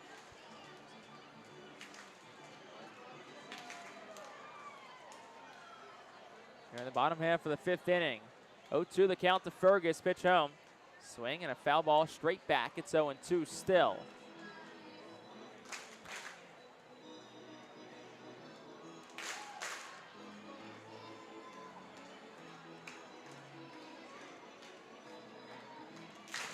Fergus got 5 home runs this year with Reading, 10 total between his time in Reading and Lehigh Valley.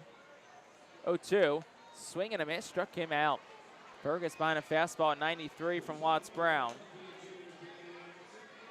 Just the second strikeout tonight for Jerron Watts-Brown, and that'll flip the lineup card over and bring Aiden Miller to the plate.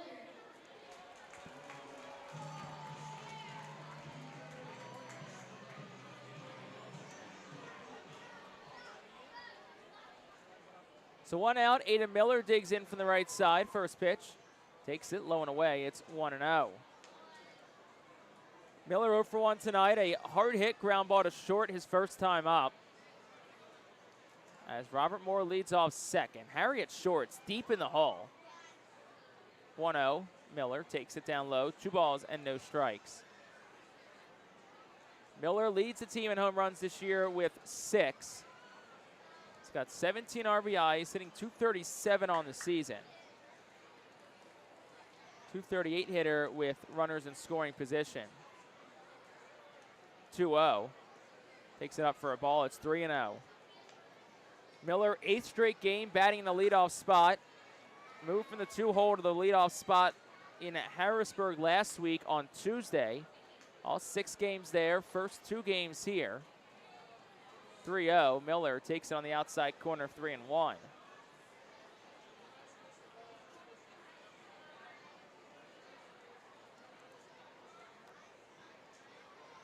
Moore gets the lead off second. Miller drove in Moore for a single last night. 3-1. Miller swings. Ground ball deep in the hole short. Harry Fields throws to third, and Robert Moore is out. So a base running mistake from Robert Morris. He was off and running on the pitch. Jay Harry fields it, fires a strike to Doty at third. So it's a 5-4 fielder's choice. Miller is aboard. And that'll bring Carson DeMartini to the plate with 2 outs. 0 for 2 tonight is DeMartini. First pitch to him, he swings, hits one in the air towards deep center. Brown's back, he's at the warning track, he gets the wall, he leaps, and Devontae Brown makes a nice leaping catch in center field to retire DeMartini and end the 5th inning. No runs on a hit, 1 man left for the Fightin' Phils. We will head to the 6th. Fisher Cats still on top. It is 2-1.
Established in 1928, the Manor Golf Club is one of the oldest public courses in eastern Pennsylvania, located between Philadelphia, Lancaster, and Allentown in Sinking Spring. It offers a true test of golf on a championship-style course. Visit themanorgolfclub.com for more info. Top of the 6th inning, 2-1. Fisher Cats still on top of the Fightin' Phils. Braden Fosnot, who's been strong tonight, is back out for a 6th inning of work. Fosnot, whose season high is 5 innings, is an out away from surpassing that clip. And he's at 70 pitches. Season high is 87. And nobody is throwing for Reading right now in their bullpen. There's been some stretching. I would think if someone gets on, they would probably get an arm up and throwing. But at least right now, the bullpen is quiet. Fosnot giving Reading a good outing so far tonight after Reading used 6 pitchers an evening ago. Here's Devontae Brown from the right side. First pitch home. Swung on line drive, foul, left field line. And it's 1-0. Andrew Bechtold is standing up and kind of just pacing around in the Reading bullpen. Bechtold did not throw last night, so definitely would be available in tonight's game, but doesn't have a glove on, not throwing quite yet.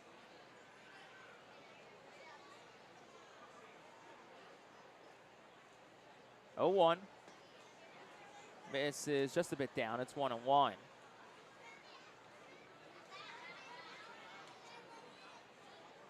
Devontae Brown 0 for 2 tonight. He's grounded out to third. He's lined out the left. The 1-1. Swung on. Ground ball foul. It's 1-2. Off the facing of the Fisher Cats dugout on the third base side.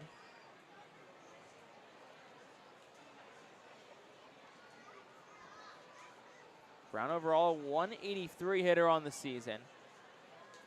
He's got a home run, 11 RBI. That's cleanup tonight for the Fisher Cats. The 1-2. Swung on in on the hands, fly ball, third base side. McIntosh and DeMartini both give it a look, but it goes out of play towards the 67 club, and it stays 1-2.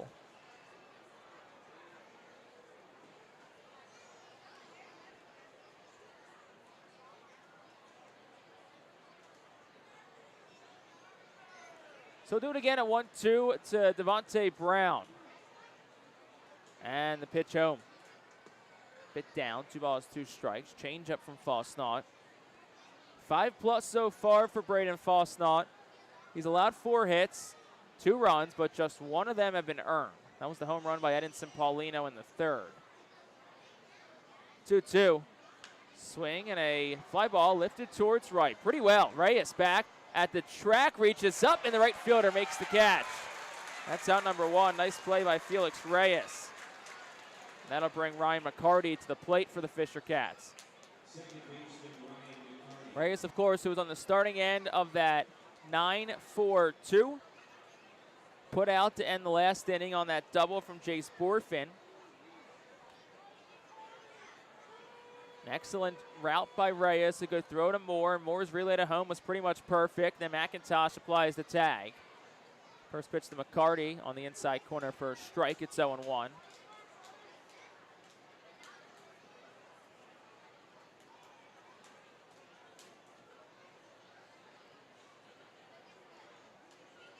Lefty Falsnaut fires home.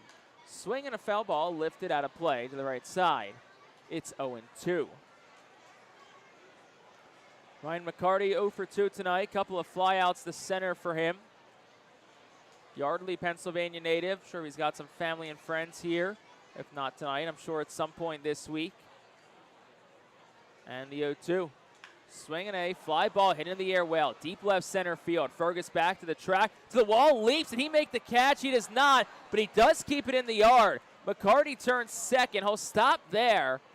So it's going to be a double for Ryan McCarty. From our vantage point, I'm not sure if that was going over. And if it was, that's a heck of an effort from Cade Fergus, despite not making the catch, to keep it in the ballpark. We're getting a replay now on our MILB TV feed. We'll see if we can see it more clearly there. And now Fergus just missed it. Ball hit off the center of the White Star Tours sign in right center field. So it was not out. But a tough play regardless for Fergus as it hits off the wall. So Cade Doty is up, 1 out in the inning. Last pitch was a hanging breaking pitch from Falsnaw. The first pitch to Doty is swung on, fly ball. Reyes makes the catch in right. Tagging to third is McCarty. Throw will be cut off by the shortstop Miller. So that is out number 2. Doty up to third, and that'll bring Gabby Martinez to the plate.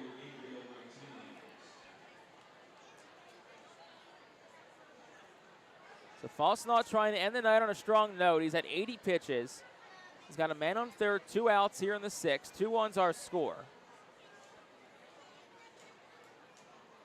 Bechtold has begun to throw in the Fightin Phil's bullpen.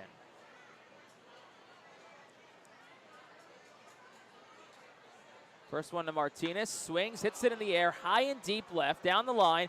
Mendez over at the track, at the wall, and it is foul. Just to the left of the foul pole down the left field line. Another pitch, Falsnaw left up over the plate. And Martinez almost made him pay, but fortunately for Reading, it goes foul.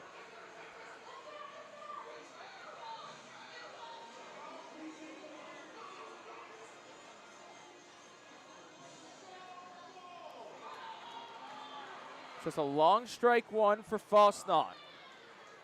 Martinez 0 for 1 tonight. He did walk his last time up. Ryan McCarty, who hit his 4th double of the year a couple of at-bats ago, leads off third. The 0-1. Swing and a miss. It's 0-2. So Falsnaw facing perhaps his final hitter of the night. He's at a season-high 5 2/3. He's trying to get the 6 for the first time since September the 11th of last year. That came in his final start of the season last year at Harrisburg, in which he earned his first Double-A win. 0-2, 2 outs to Gabby Martinez. McCarty leads off third. The 0-2, hit outside and low for a ball. It's 1-2. Falsnaught's gone 5 times this year, including his last start. Tonight's easily been his best outing of the season up to now. 2-1, Fisher Cats lead, top of the 6th inning. Martinez slightly open stance from the right side. McCarty on third, 2 outs. Falsnaut set at the letters. The 1-2, bit low, 2-2. Martinez 0 for 3 with a walk in his career against Braden Falsnaut.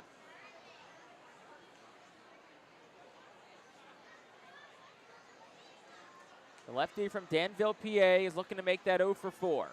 Ready at the letters, the 2-2. On the inside corner, called strike 3. What a way to likely end the night for Braden Falsnaut. Goes a season-high 6 innings. Does it for the first time this season. No runs, 1 hit, no errors, and 1 man left on base. We will head to the bottom half of the 6th inning. Now let's see if the bats can give Falsnaut some run support as New Hampshire leads it 2-1.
This day in baseball town history is presented by Body Zone Sports and Wellness, the official workout facility of the Phillies.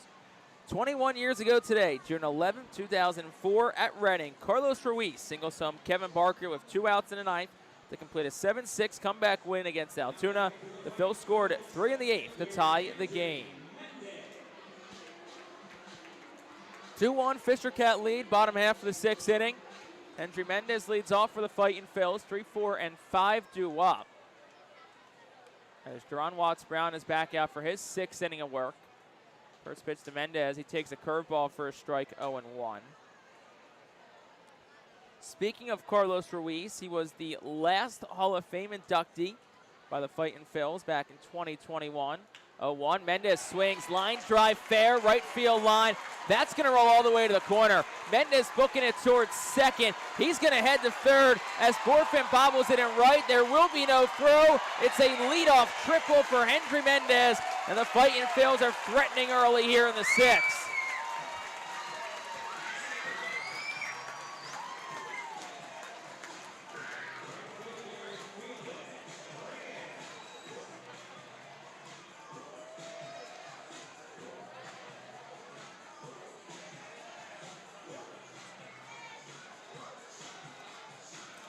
That'll bring Felix Reyes to the plate, who homered his last time up.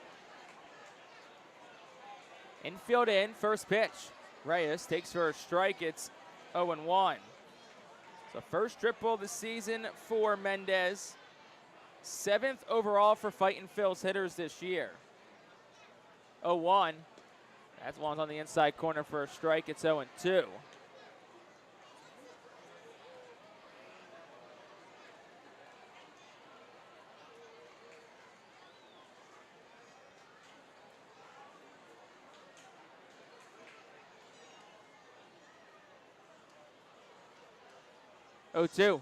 Mendez swings, line drive, right center field gap. That will be down, up the alley, and one hops the wall.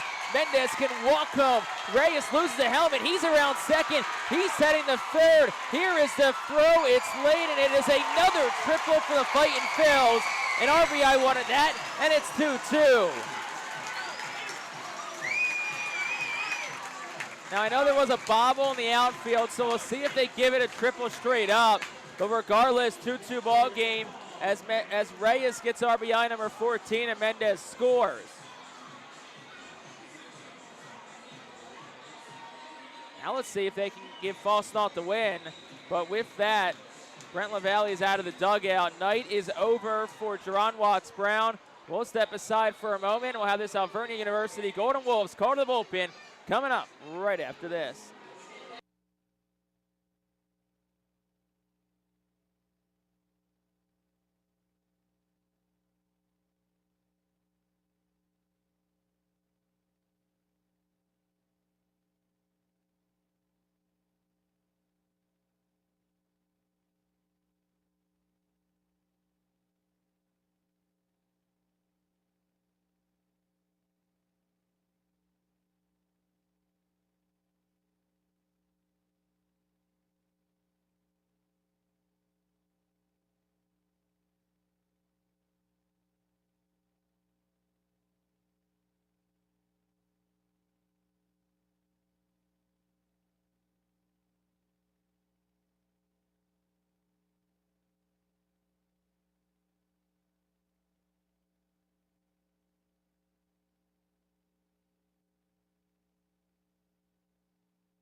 Justin Kelly, the new arm in for New Hampshire out of the Alvernia University Golden Wolves bullpen.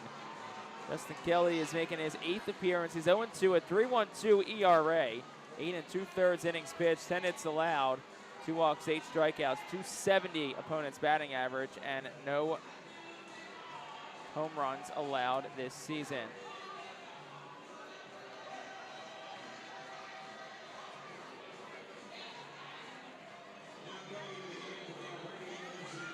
So Kelly is in for Jerron Watts-Brown. Back-to-back triples by the Fightin Phils. Ties this game up at 2 from Mendez and Reyes. And now that'll bring Paul McIntosh to the plate. Paul, no pressure. But we're on a streak here of 2 triples in a row. But hey, anything that scores the run will do. Infield's up for New Hampshire. First pitch. McIntosh takes it down for a ball, 1-0.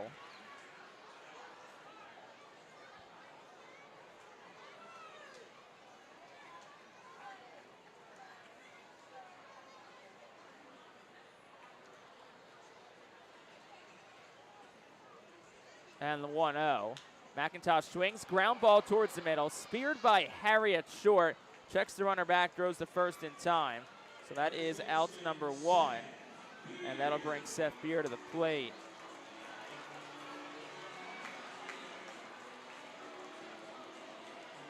So Braden Falk's not off the hook. He at least will get a no decision. Now let's see if Reading can find a way to give him a chance at a win, especially considering how good he pitched tonight. Here's Seth Beer, 1 out, first pitch.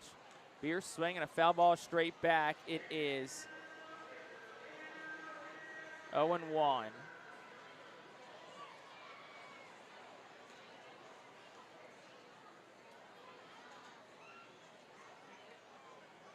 Beer tonight's 1 for 2, had a double his last time up. Here's the pitch. Beer takes inside, it's 1-1. So 5+ innings tonight for Jerron Watts-Brown. 6 hits, 2 of which were triples. 2 walks, 2 strikeouts. Fightin Phil's got 5 extra base hits tonight. 2 doubles, 2 triples, and a home run. Next pitch, Beer takes down, it's 2-1. Bechtold continues to throw in the Reading bullpen. See if they can give him a lead. 2-1. Beer swings, fly ball, foul territory, third base side. Doty will just watch it go out of play. It's 2-2. The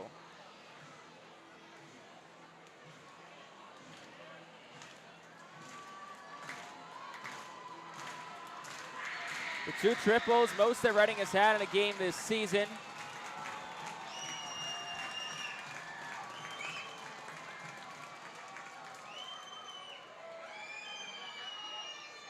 Two balls, 2 strikes to count the Beer if the infield up. Here's the pitch. Swing and a foul ball straight back. It stays 2-2.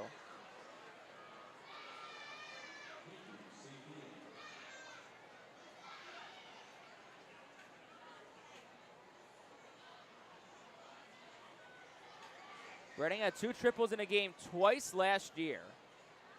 August 20th at Binghamton the last time. 2-2. Beer takes inside, 3-2.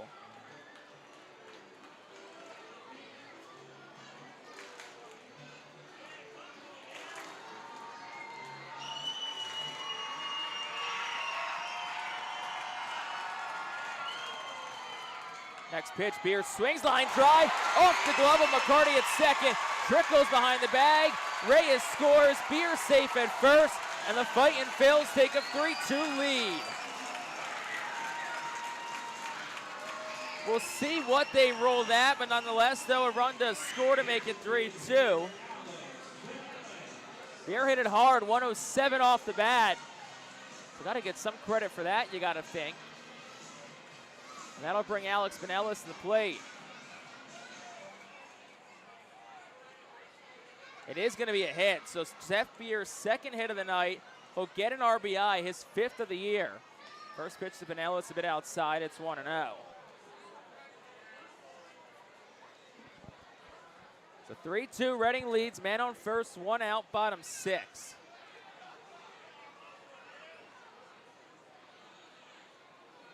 1-0 to Benellis. He swings, drives that one towards center. Not deep. Brown's got it sized up, and the center fielder makes the catch for out number 2.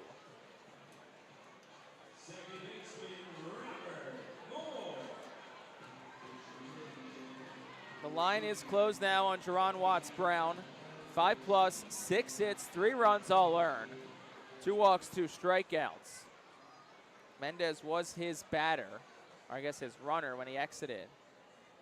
Robert Moore digs in. 2 outs in the 6th. First pitch, Moore takes it for a called strike at the knees. It's 0-1.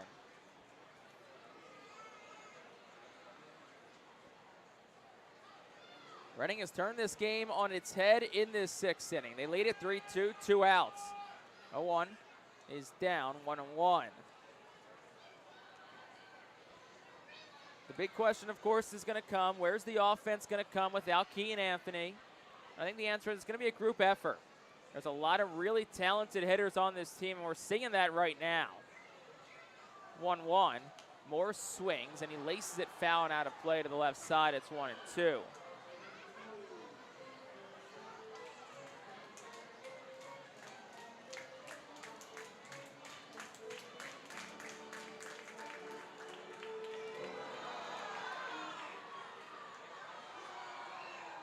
Justin Kelly peers home.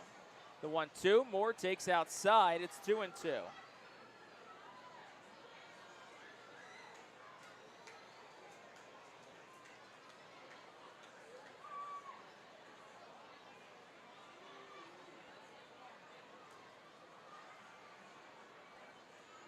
Beer leads off first. 2-2. Moore swinging a tapper towards the middle. Tough play, raining to his left as McCarty gloves it. Flips to the shortstop, Harry covering the second base bag. It's in time. Beer is out. So that will be a inning-ending 4-6 fielder's choice. And we are through 6. And it was a good 6 for the Fightin' Phils. 2 runs, 3 hits, including 2 triples for Reading.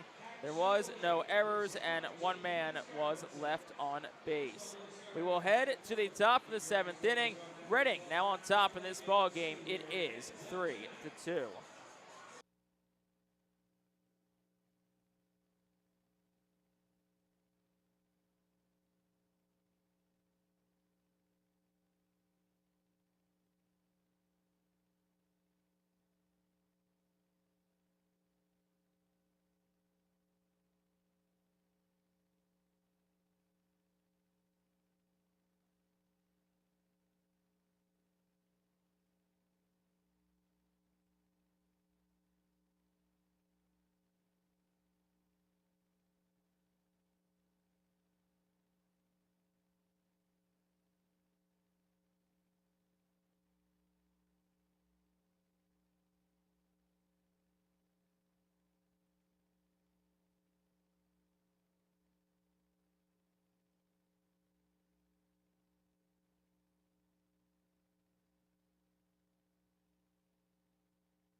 The top of the 7th inning is presented by White Star Travel, the official group sponsor of the Reading Fightin' Phils. Visit whitestartours.com for more.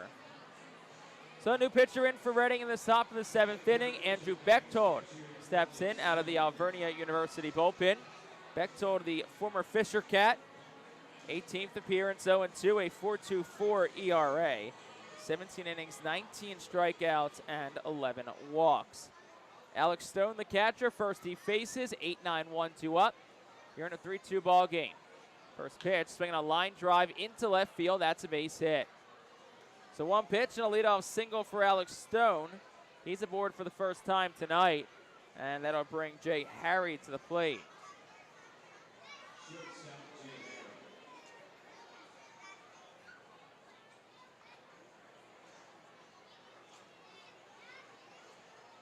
Harry in from the left side. He's 0 for 1 tonight. He's flown out the left, and he's also walked. Stone leads off first. Not a big lead, and he's not a threat to run. He's not attempted a steal this year. First pitch, up and away. It's 1-0.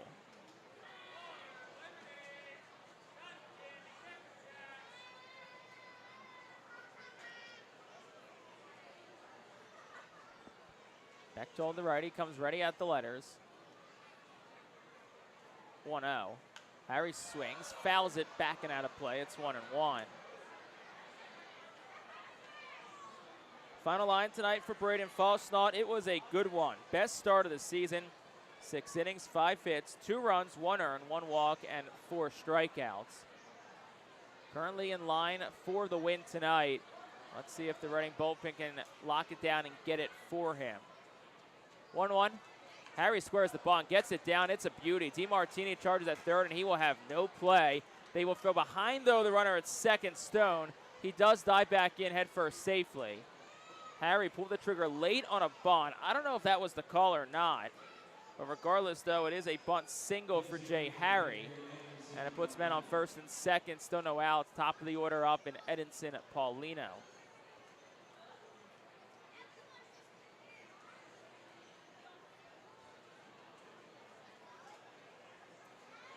Paulino 1 for 3 tonight. Did hit a solo home run back in the third.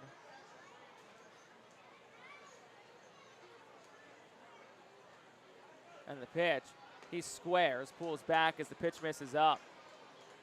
1-0.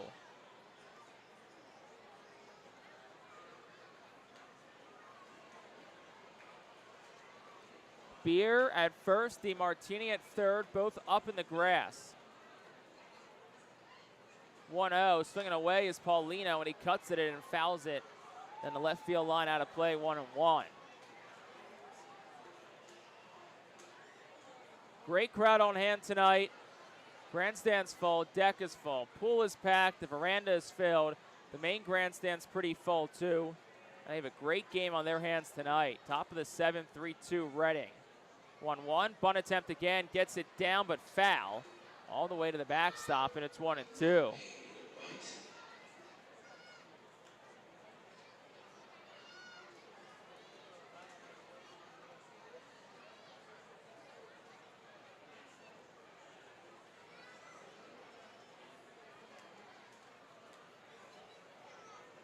Ball and 2 strikes here. No outs to Paulino.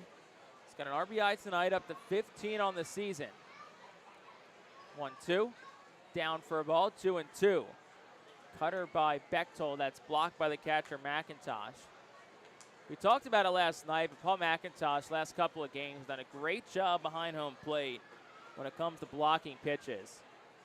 He's a veteran back there, and it's something your pitchers like. Now their catcher's got their back. 2-2, no outs to Paulino. Here's the pitch. Swinging a fly ball behind home plate. McIntosh will watch as it goes out of play, foul. Stays 2-2.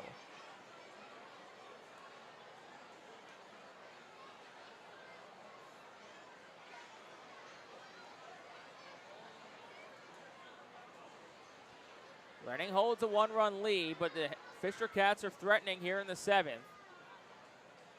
2-2. Swing and a miss, struck him out. Tucked the four-seam fastball underneath the hands of the lefty Paulino. He swings through it. First strikeout tonight for Bechtold. 5th overall for Reading pitching. 96 on that fastball. Now here comes Charles McAdoo to the plate. Paul McIntosh will step out, deliver signs with runners on first and second.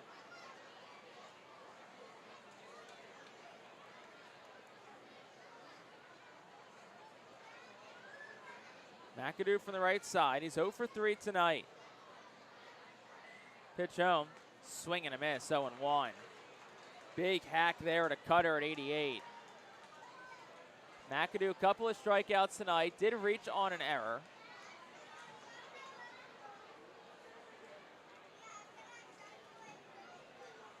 Here's the 0-1. That's a cutter that misses up. It's a ball and a strike to the righty McAdoo. Michael Dominguez, the righty, is throwing in the bullpen for New Hampshire. So it looks like he'll get the bottom of the 7th. 1-1.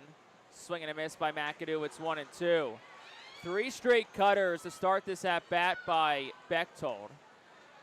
He's got a swing and miss on 2 of them from Charles McAdoo.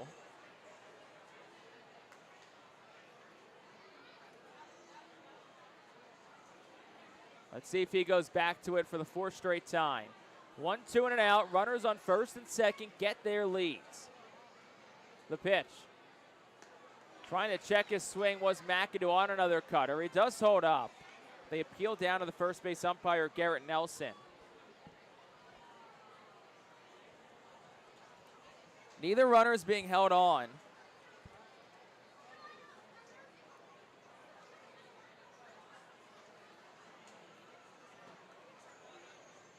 Two-two.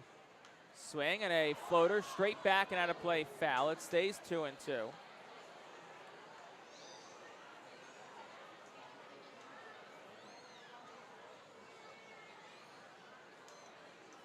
we'll do it again at 2-2 here to Charles McAdoo.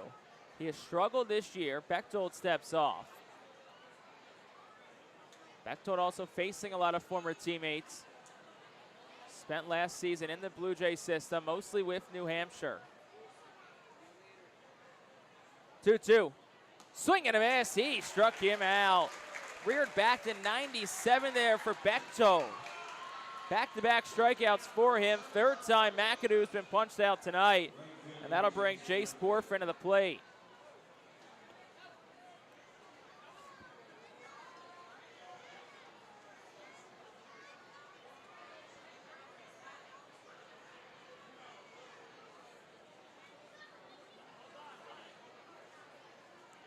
Borfin 2 for 3 tonight. He's got himself a pair of doubles. He's in from the left side, 2 on, 2 outs. First pitch, up and in, 1-0 to the lefty. The 2 doubles tonight for Borfin, both very different. One was a pop fly that dropped in shallow center. The other one was a liner to the gap that saw Jay Harry thrown out at home to end the inning. 1-0 is there for a strike, 1-1. Back to the cutter goes Bechtold.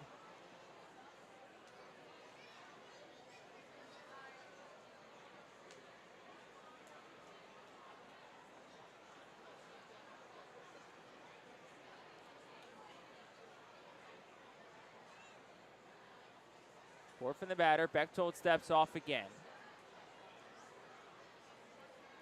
They said 2 hits tonight for Borfin. Averages up to 216.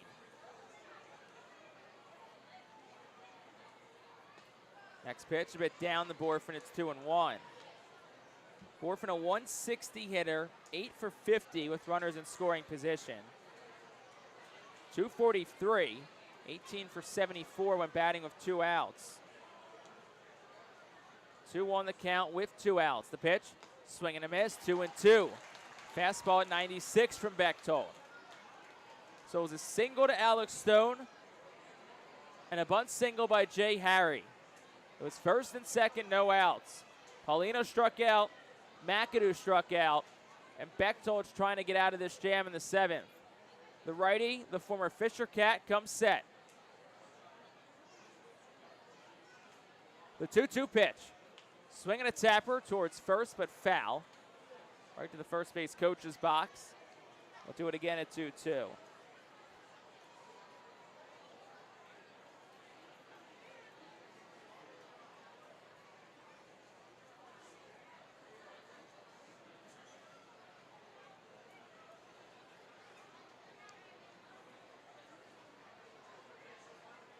May have gotten a piece of Borfin in the batter's box. He's stretching out that right leg. Home plate umpire Brian Law is taking some extra time to dust off the plate. So Borfin will step back in here. 2 on, 2 outs, 3-2 lead for Reading in the 7th. Bechtold is ready again, this time at the letters. Here's the pitch. Swinging a line drive. It's by Beer down the right field line. Base hit. 1 run will score in Stone. Harry heads to third. Gets the stop sign there. And this game is tied on an RBI double by Jace Borfin. His 3rd double tonight and 2nd RBI. And that'll make it a 3-3 ball game.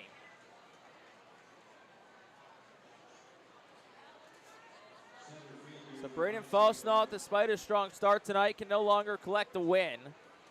This game solely into the hands of the bullpen now. And that'll bring Devontae Brown to the plate and Brad Bergeson out of the dugout here for the Fightin' Phils, the pitching coach.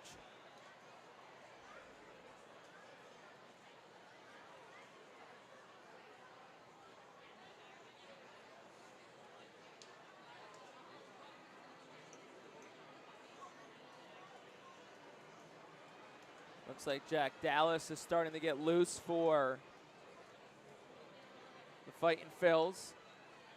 Last pitch by Bechtold was 98.5 miles per hour, but it was right down the middle.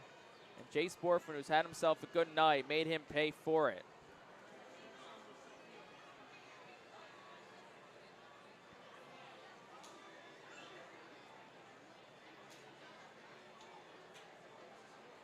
So Brad Bergeson heads back to the Fightin' Phils dugout on the first base side. Devontae Brown, who's 0 for 3 tonight, will dig in. Second and third of the runners. Harry on third, Borfman on second. 2 outs in a 3-3 ball game. Bechtold fires. The first pitch, a cutter down. It's 1-0. Big spot here in this game. A single puts probably 2 on the board for the Fisher Cats. Bechtold on the Fightin' Phils trying to keep it at a 3-3 gridlock. Here in the 7th. 1-0. Inside, almost hit Brown. It's 2-0.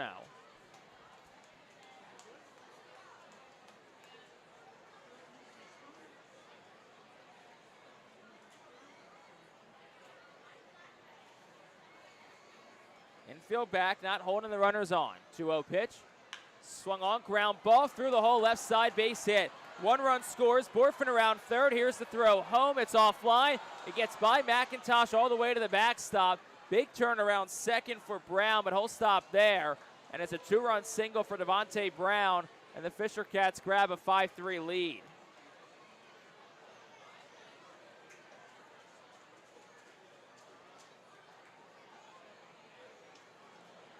So 2 RBI for Brown, gets him to 13 on the season. It's going to be a single for Brown, moves to second on the throw. So Andrew Bechtold now has surrendered 3 runs here in the 7th.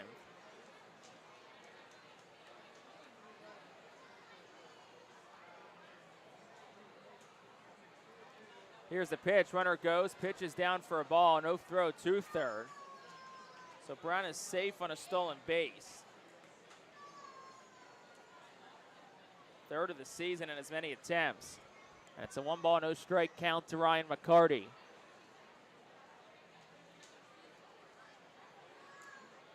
Here's the pitch. Swing and a miss, 1-1. There was 2 straight singles to start this inning, and then Bechtold buckled in with 2 straight strikeouts. And he had Borfman down to 2 strikes, but it was a double from him to tie the game, and then a 2-run single from Devontae Brown to give the Fisher Cats the lead.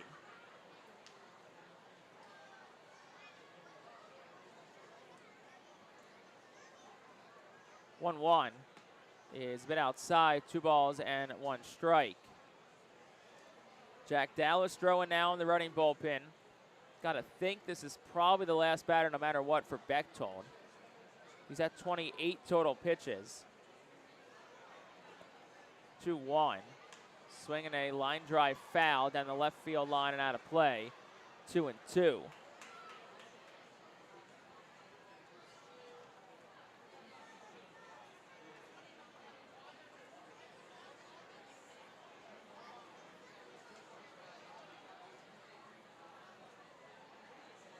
Two outs. Brown leads off third here in the 7th. Pitch home is low and away for a ball. It's 3-2.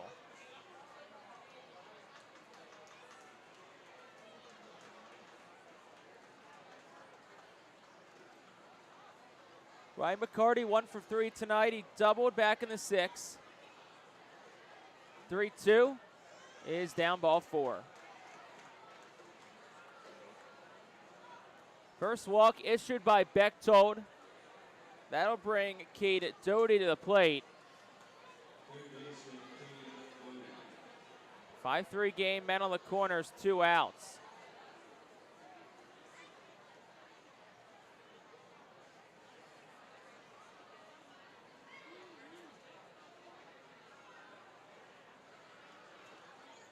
And now Michael Jones taking a couple of extra seconds to let Jack Dallas finish his warm-up tosses, and he's coming out. So that's going to be the end of the night for Andrew Bechtold, as he surrenders the lead. 3 runs already in the inning here for the Fisher Cats. They lead at 5-3, men on first and third. So as Bechtold exits, Dallas will enter. We'll step aside for a moment, and we'll have more on Jack Dallas coming up after this.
Jack Dallas, the new pitcher out of the Alvernia University Golden Wolves bullpen, making his 15th appearance of the year.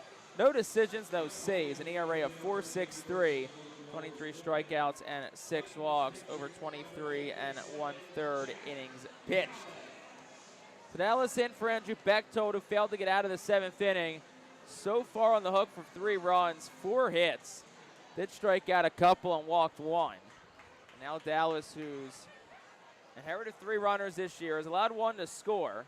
We'll go to work here against Cade Doty, the 8th Fisher Cats hitter to come to the plate this inning.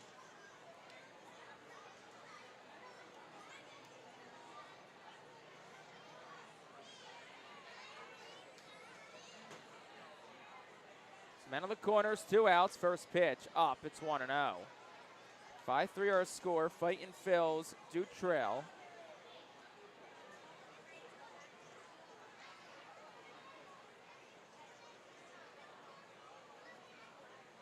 Ball no strikes to Cade Doty. Pitch from Jack Dallas is swung on and fouled. It's 1-1.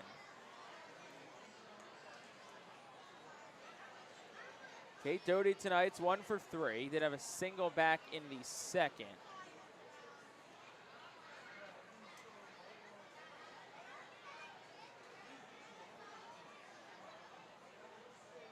And the pitch is up. It's 2-1.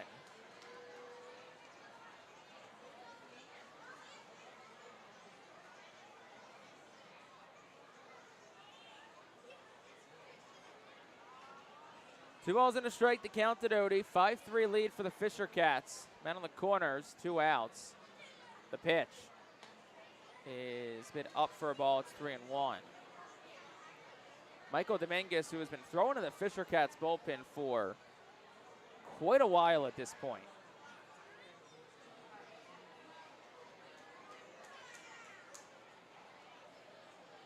Looks like he'll get the bottom of the inning. 3-1, swinging a foul tip. Squeezed by McIntosh and makes it 3-2.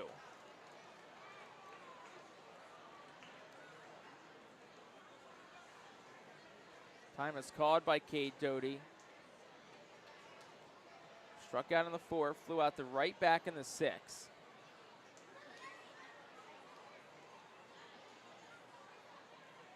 Three-two, 2 outs. Dallas trying to get out of this jam. Payoff pitch, runner goes, pitch is swung on, hit in the air towards right. Reyes goes back a couple, reaches up, and the right fielder makes the catch. And that will finally retire the side here in the 7th. Fisher Cats get 3. They did it on 4 hits. There were no errors and 2 men left on base. Well, it's time to stretch here in the middle of the 7th. We'll step aside for a moment. Fisher Cats on top again. It's 5-3.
Bottom half of the 7th inning is brought to you by Swartz Culleton PC. If you or a loved one been injured, get justice. Call Swartz Culleton today at 1-800-JUSTICE.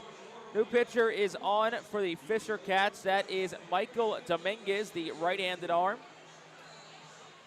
Dominguez making his 11th appearance of the year. 6 out of the bullpen. 0-1, a 2.39 ERA. 26 and a third innings pitch. 18 hits allowed. 3 home runs, 12 walks, 35 strikeouts. Opponents hitting 184 against Michael Dominguez this year. 9-1-2 to up for Reading. First batter that he will face is Cade Fergus, who digs on in from the right side. Fergus 0 for 2 tonight. First pitch, swing and a miss. It's 0-1.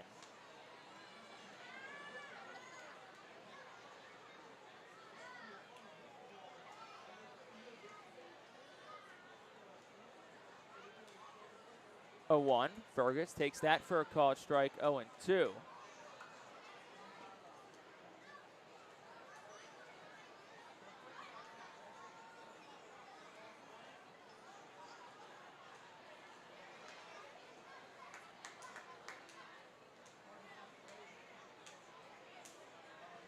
no balls, 2 strikes account here to Cade Fergus. And the pitch, he takes that low and away for a ball. It's 1-2.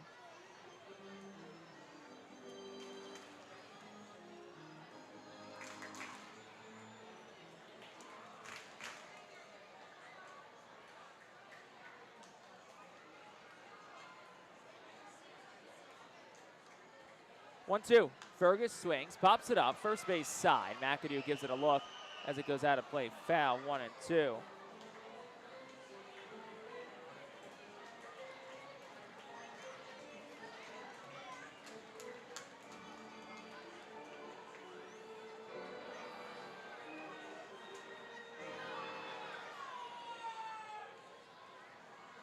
The count here to Fergus. Michael Dominguez ready at the belt. Here's the pitch. Fergus takes that. It's down for a ball. It's 2-2, just south of the knees.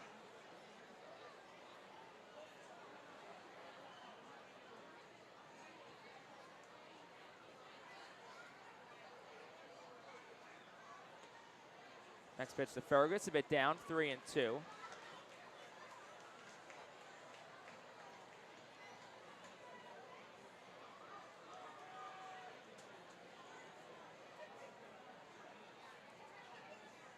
Here's the 3-2. Fergus takes that. That's a called strike 3 on a slider from Michael Dominguez, and that's out number 1. Second time Fergus has been struck out tonight. Just the 3rd strikeout in total for New Hampshire pitching. And that'll bring Aiden Miller to the plate. Take a look at the line of Justin Kelly. 1 inning, 1 hit. No runs charged to him. No walks, no strikeouts. Did allow an inherited runner to score. First pitch to Aiden Miller, takes that outside for a ball, 1-0.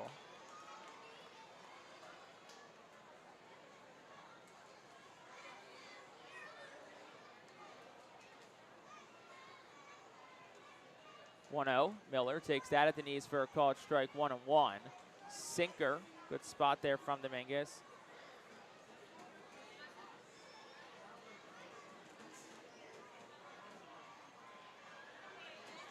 Miller swings, hits that one in the air well. Left center field, Brown's back. Center fielder has it sized up, and he makes the catch as he drifts onto the warning track for out number 2. So another well-hit ball by Aiden Miller, 100 off the bat, 377 feet. And 2 outs quickly here for Carson DiMartini as Reading trails at 5-3 in the 7th.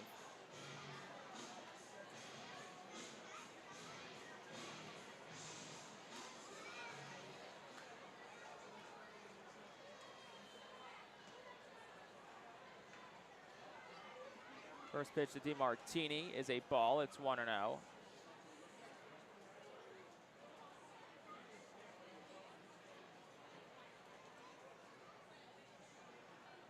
Next pitch, DiMartini swings, a knuckler, shallow right, leaping McCarty, the second baseman. It's over his head and in for a base hit. So first hit tonight for Carson DiMartini, his 3rd at the Double-A level. And that'll bring Hendry Mendez up, who tripled and scored his last time up.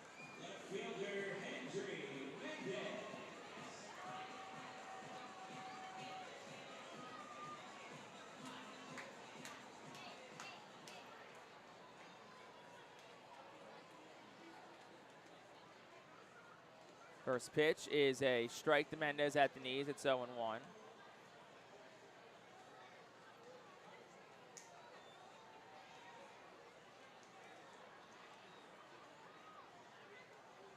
Next pitch, Mendez takes that one, bit outside, 1-1.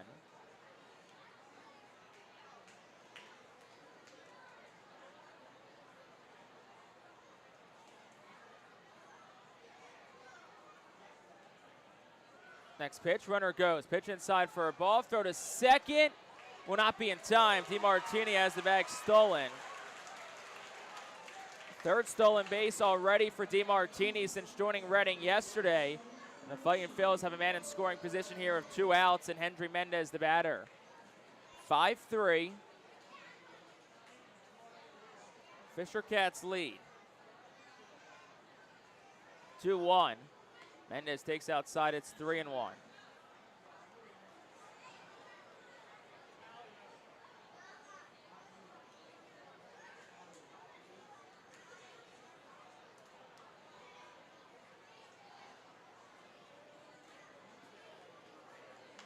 Next pitch, Mendez swings. Foul ball out of play left side, 3-2.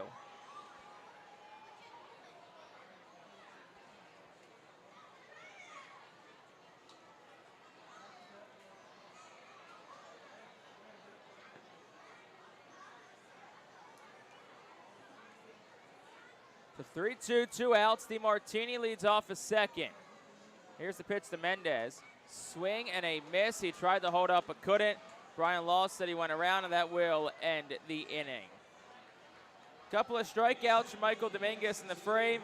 No runs on a hit, no errors, and 1 left for the Fightin Phils. We'll head to the 8th. Reading trails it 5-3.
Jersey Mike's Subs offers a sub above with delicious fresh options, including warm and cold subs, freshly baked bread, and freshly sliced meats. Visit their 2 Berks County locations, Fish Street, Highway in Reading, and Broadcasting Square in Wyomissing. Order today at jerseymikes.com. Jersey Mike's Subs, a proud 2025 Fightin Phils team feed partner. Well, we go on to the top half of the 8th inning, 5-3. Fisher Cats on top of the Fightin Phils. Jack Dallas out for his first full inning of work. Retired the only batter he faced in the 7th inning. Got a fly out of Cade Doty to end last inning, which was a rough one for the Fightin Phils. And the first pitch on from Dallas, swinging an awkward miss from Martinez. It's 0-1. Gabby Martinez tonight 0 for 2. He has walked and struck out in tonight's ball game. 0-1 is swung on and missed, 0-2.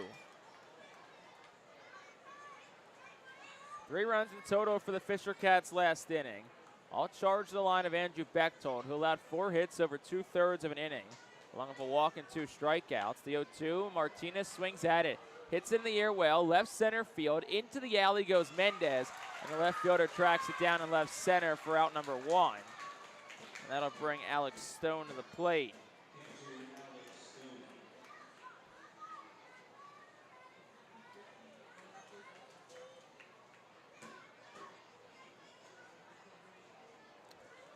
So Stone will dig in from the right side. He's 1 for 3 tonight.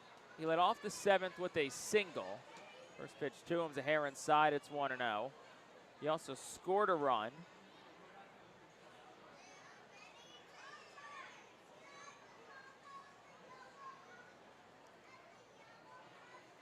Next pitch misses down, 2-0. Stone, the 23-year-old catcher, signed to the Blue Jays last summer as an undrafted free agent. The 2-0 home from Dallas. That one misses a bit up. It's 3-0.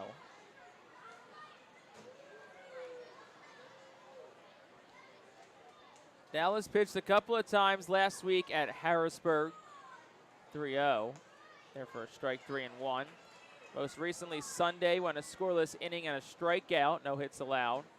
Did pitch the final 2 innings on June the 5th in Reading's victory. 2 hits, an earned run, no walks, 2 strikeouts, 3-1. Swung on and ripped foul down the right field line. And out of play, it's 3-2.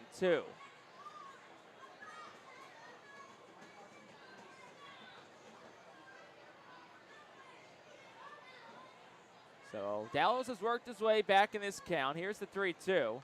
Swinging a foul ball tap straight back.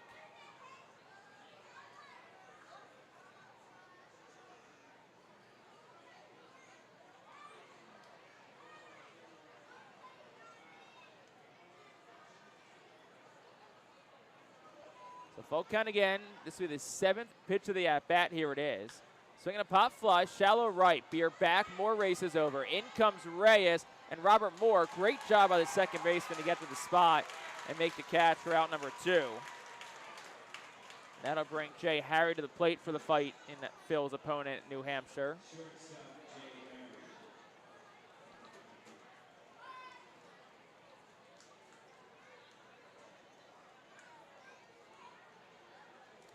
So Jay Harry will dig on in from the left side. First pitch home to the lefty bat. Takes outside, it's 1-0. Harry 1 for 2 tonight. He has been aboard twice. Walked back in the 5th. Singled and scored in the 7th. And the 1-0. That's over for a called strike. It's 1-1. Jack Dallas's brother, Chad Dallas, used to actually pitch for New Hampshire for a couple of years. Parts of 23 and 24. 1-1, swing and a miss, 1-2. Actually, I ended Chad last year in the Fisher Cats locker room, and he said, hey, can you get my brother up here? I want to face him. And I said, hey, trying my best, but unfortunately those decisions are well out of my hands. 1-2, misses up, 2-2.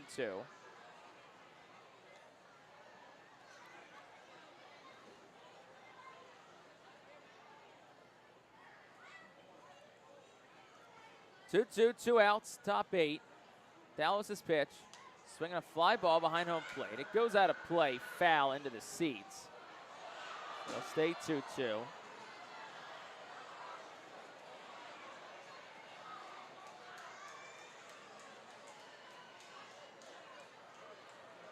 And Dallas winds and deals. Down low, 3-2. Good block by the catcher, Paul McIntosh, and a change up in the dirt at 85.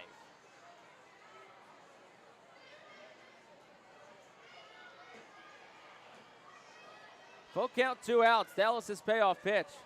Swung on, lifted in the air towards right. Not deep. Reyes, the right fielder, back a couple of steps. And he'll make the catch to retire the side in a 1-2-3 top half of the 8th inning. Fightin' Phil's bats, they got some work to do. We'll go to the bottom of the 8th with New Hampshire on top, 5-3.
Bottom half of the 8th inning, 5-3 our score. Fisher Cats on top of the Fightin Phils. In this bottom half of the 8th inning, let's take a look at our Fightin Phils team leader, presented by PA Army National Guard. And we'll start with our leadoff hitter tonight, Felix Reyes, who's got 2 more hits tonight. Enter tonight with Keaton Anthony's promotion, leading the team in slugging percentage at .505 and OPS at .810. Both of those numbers taking a nice jump up tonight after a 2-for-3 night so far. Home run and a triple, couple of runs scored, couple of RBI tonight as well for Felix Reyes. Holding in from the right side was a big part in that 2-run 6th inning for Reading. Have to be a big part here of this inning if the Fightin Phils are going to come back. They trail at 5-3. First pitch, a strike from Michael Dominguez. It's 0-1. Bottom 8, 5-3. Again, I'm Jake Starr. Appreciate you spending time with me on this Wednesday night. 0-1. Reyes swings, cuts it straight back. Foul. It's 0-2.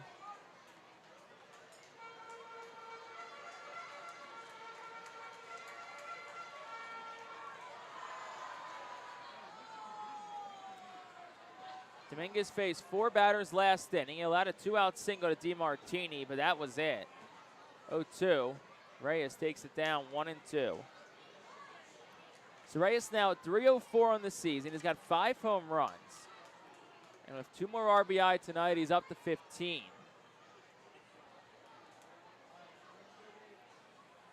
One, 2. Reyes swings and he swats it foul out of play on the right side into the grandstand.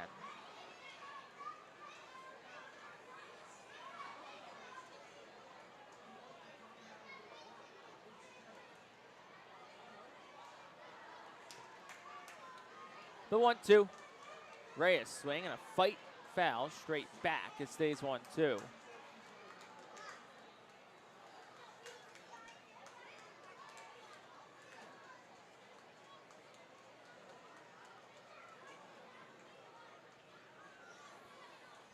So 1 ball, 2 strike. The count remains. Pitch home.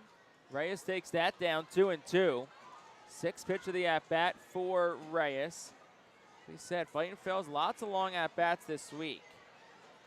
But for Reading, they're going 1 for 16 with runners in scoring position last night. They're 2 for 11 tonight. 2-2. Reyes will take that one down 3-2.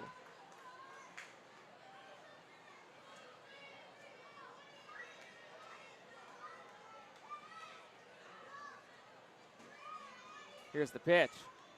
Reyes will take that one inside and down, ball 4.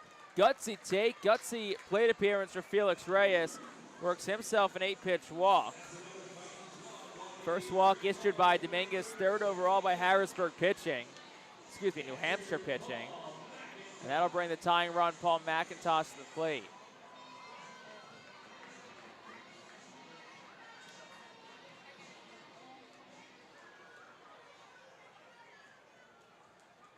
So McIntosh in from the right side. First pitch is a strike on the inner half. It's 0-1 to the righty bat. McIntosh 1 for 3 tonight, singled back in the 4th. A line out and a ground out also on his line tonight. 0-1. Swing and a miss, 0-2. He's going for it all right there. We've seen the power on full display for McIntosh the last couple of weeks. Had a 2-home run night at Harrisburg on Saturday. His 3rd 2-home run game of his career, the 0-2. Low and away with a slider, it's 1-2.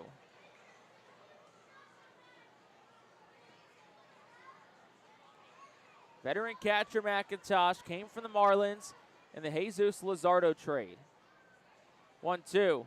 Swinging a tapper foul, third base side. Michael Jones will play it off the sidewall and flip it into the 67 club.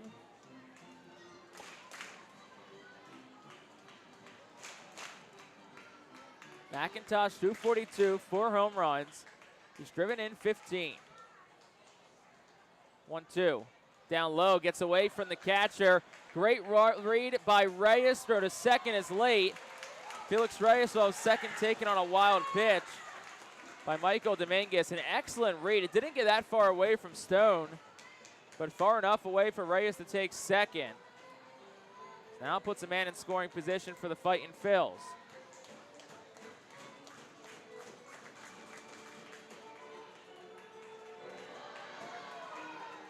Two balls, two strikes to count to Paul McIntosh. Running down by 2 in the 8th to pitch. Takes that one down 3-2. And another lengthy at-bat worked by the Fightin' Phils to start this inning. That was a 6th pitch seen by McIntosh in this at-bat.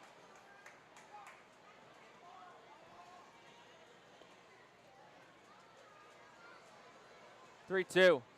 McIntosh swings, fouls it back. It'll stay 3-2.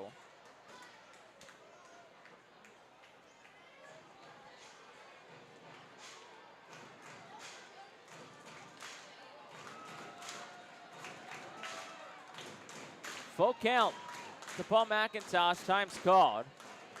A late time by Alex Stone, the catcher.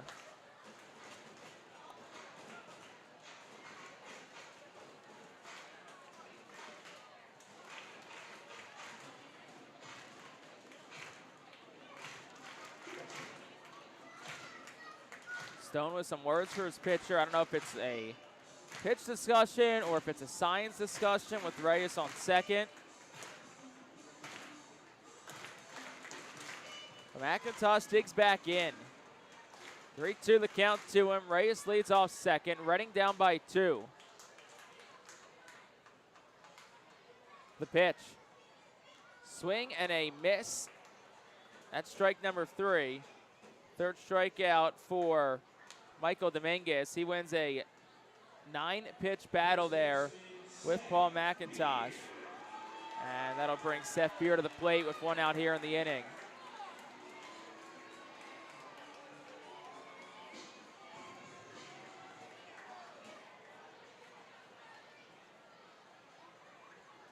First pitch to Seth Beer. Takes that outside for a ball, 1-0. It's been a good night for Beer, 2 for 3.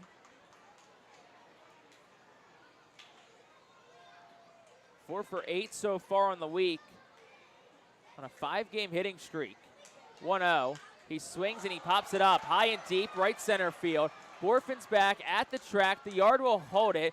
Borfin makes the catch. Reyes will tag. Second to third. The throw goes to the cutoff man, Harry. He eats it. So it is a productive out for Seth Beer. He flies out the right. And that'll bring Alex Pinellas to the plate here with 2 outs.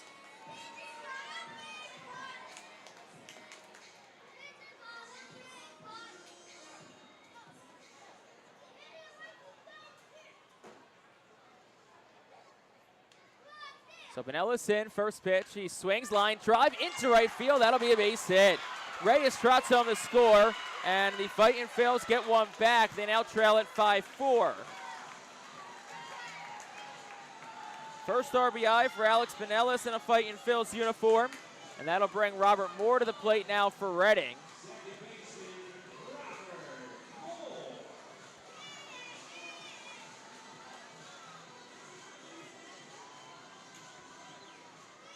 So Moore digs in from the right side. Pinellas leads off first. He is the tying run. And the first pitch to Moore. Takes it outside for a ball. It's 1-0. Moore is 1 for 3 tonight. Hit a double back in the 5th. His 3rd one this week. Up to 9 on the season. 1-0. That one taken low and away. 2-0. John McMillan is throwing for Reading. New Hampshire has got an arm up.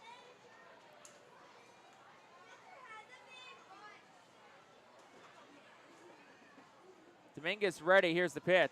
Moore swings, line drive, right center field. That's down for a base hit.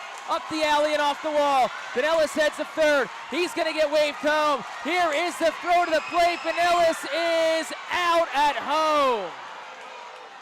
It would have taken a perfect throw for Jay Harry, and it was a perfect throw. Pinellas out at the plate, and the Fightin' Phils will head to the 9, still trailing by a run. It will be the 2nd double tonight for Robert Moore, but that does retire the side. Reading 1 run on 2 hits, no errors, and 1 man left on base. We will head to the ninth with the Fightin Phils trailing it 5-4.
Tonight's attendance at FirstEnergy Stadium, it's an impressive one, 8,138. Thanks to our friends at PSECU for presenting tonight's attendance. PSECU is proud to be one of the largest credit unions in Pennsylvania. Well, we go to the top of the ninth inning. Fightin Phil still down by a run, 5-4. Alex Pinellos was thrown out at the plate trying to tie the game to end last inning. And now it's a new pitcher in trying to keep it a one-run deficit, John McMillan. And McMillan will face the top of the lineup here for the Fisher Cats. Edinson Paulina will lead things off. Paulina 1 for 4 tonight. One hit was a home run back in the third. First pitch of the ball up, it's 1-0. Eighth appearance for McMillan, he's 0-1. Does have a save, a 7.50 ERA. 6 innings pitched, 10 strikeouts, 5 walks for McMillan. 1-0 is swung on, hit in the air towards center, not deep. Fergus back a couple of steps, drifts towards the alley in left center, and he'll make the catch for out number 1.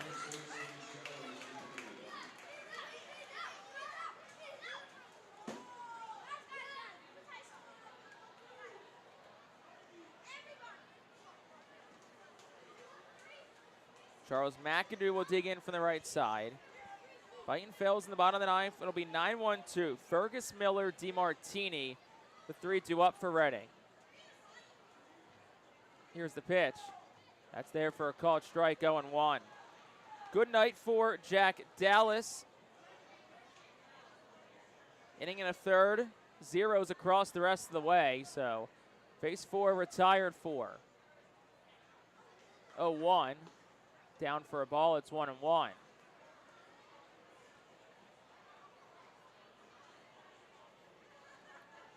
McAdoo 0 for 4 tonight, 3 strikeouts. Did reach once on an error in the third and scored a run. 1-1. Down for a ball, it's 2-1.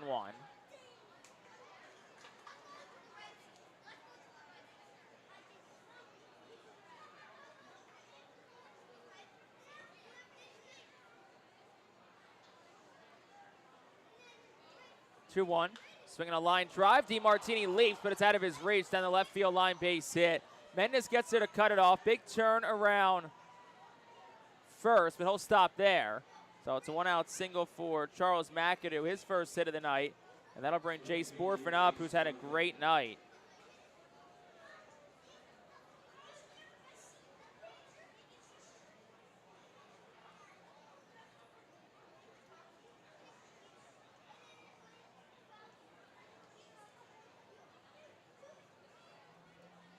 So Jace Borfin digs in.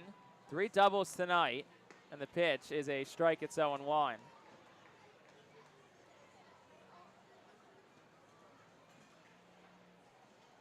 Borfin, 2 RBIs in tonight's ball game. Big one coming last inning in the 7th. That was a 3-run inning for the Fisher Cats. Next pitch is swung on, driven, deep center. Fergus back to his left. He's there to make the catch. McAdoo will retreat back to first. And that'll bring Devontae Brown to the plate.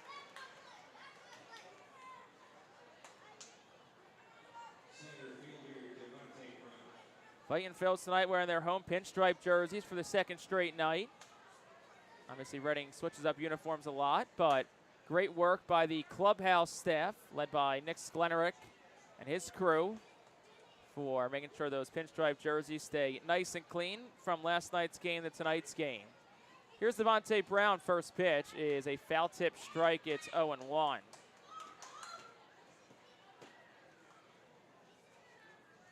Brown 1 for 4 tonight. Had a 2-run single back in that 3-run 7th. That double from Borfin, single from Brown were kind of the backbreakers in that inning. 0-1, misses down, gets through the wicket to McIntosh, so McAdoo gets to go to second. It was a ball 1-1. We'll see whether they give that a wild pitch or pass ball. I think wild pitch. Since McIntosh had to get down to the knee to block it. So now Charles McAdoo's on second. 2 outs, 1-1 the count to Devontae Brown. Big base runner out there. Fisher Cats up by 1. The pitch swung on, fouled back. It's 1-2. Actually will go as a pass ball against Paul McIntosh. So that is his 4th of the season.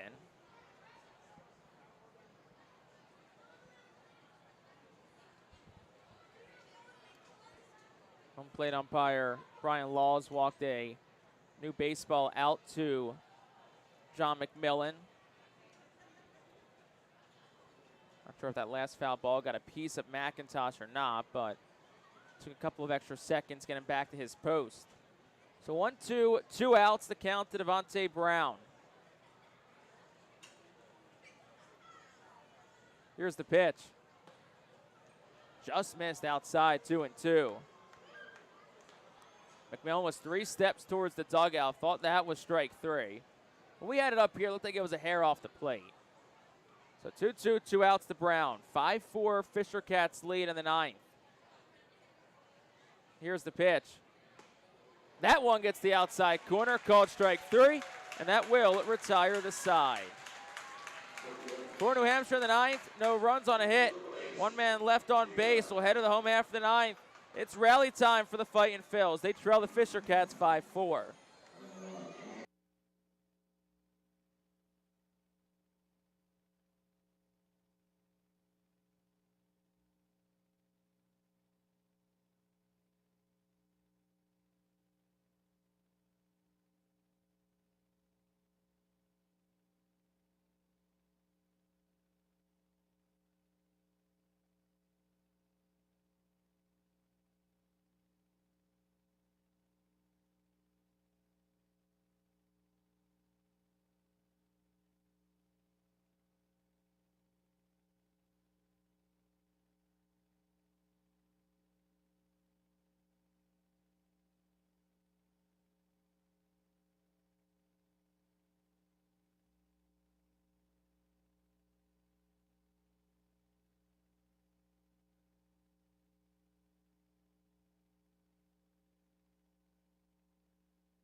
Bottom half of the 9th inning, Fisher Cats 5, Fightin' Phils 4. And a new pitcher on looking for the save is Jonathan Lavallee.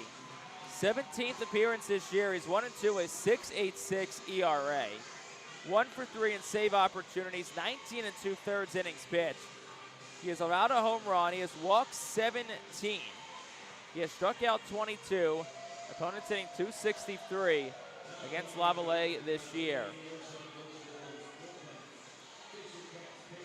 It'll be 9-1-2, due up for the Fightin' Phils here in the frame. Cade Fergus leads off, and then it's back to the top for Ada Miller and Carson DiMartini. So Reading trails by 1. They almost tied it last inning. Robert Moore doubled, but Alex Pinellas was thrown out trying to score at home. Now let's see if the Fightin' Phils can avenge that and come back tonight. First pitch to Fergus. Swinging a ground ball towards third. Big hop for Doty. He fields, throws the first in time, 1 gone. So that'll bring Aiden Miller to the plate.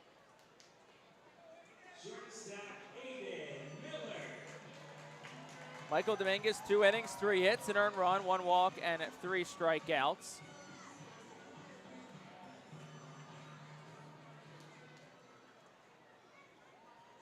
Reading has 4 wins this year when trailing after 8 innings. First pitch, Miller takes it down for a ball. It's 1-0.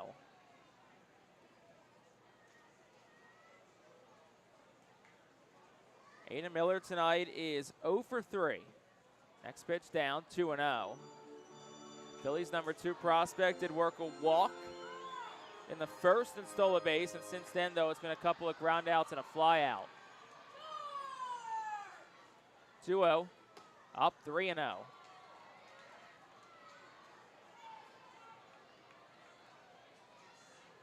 Carson DiMartini awaits on deck. We'll see if Miller has the green light here, 3-0. The pitch. He does not, it's ball 4. So 4-pitch walk of Aiden Miller, second time he's walked tonight, and it puts the tying run aboard for the Fightin' Phils.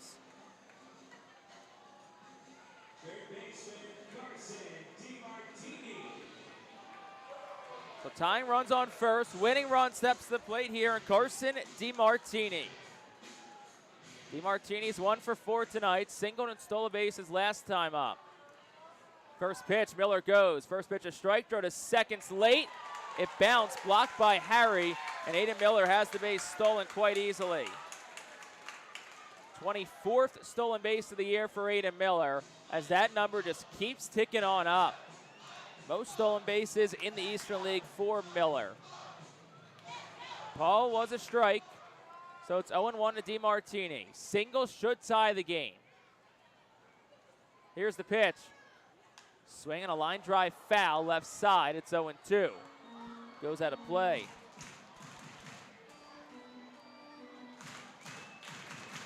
DiMartini 3 for 8 so far. This is second Double-A game. Called up yesterday from High A Jersey Shore. The 0-2 is at the knees, called strike 3. DiMartini did not like the call, but the home plate umpire, Brian Laws, punches him out. And the Fightin' Phils are down to their final out tonight. It's been a good one tonight. Back and forth, well-balanced game. And it's going to come down to the final out here. 5-4, New Hampshire leads, bottom of the 9th. Miller on second, Mendez the batter with 2 outs. Here's the pitch. Takes that one down low, 1-0. Mendez 1 for 4 tonight, tripled and scored a run back in the 6th. You're just looking for a single here. Outfield's pretty normal, shifted the other way. 1-0, swinging a ground ball towards the middle. It's over the head of the pitcher, fielded by Harriet Short, throws the first, it's in time, and the ball game is over. Fightin' Phils threatened again in the 9th, but the Fisher Cats, for the second straight night, are victorious over Reading. And they take the second game of this series 5-4 to grab a 2-0 series edge. In the 9th inning for Reading, no runs, no hits, 1 man left on base for the Fightin' Phils. We'll step aside for a moment. We'll have our White Star Tours post-game show coming up after this on the Fightin' Phils Radio Network.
Welcome to the White Star Tours post-game show here on the Fightin' Phils radio network. Jake Starr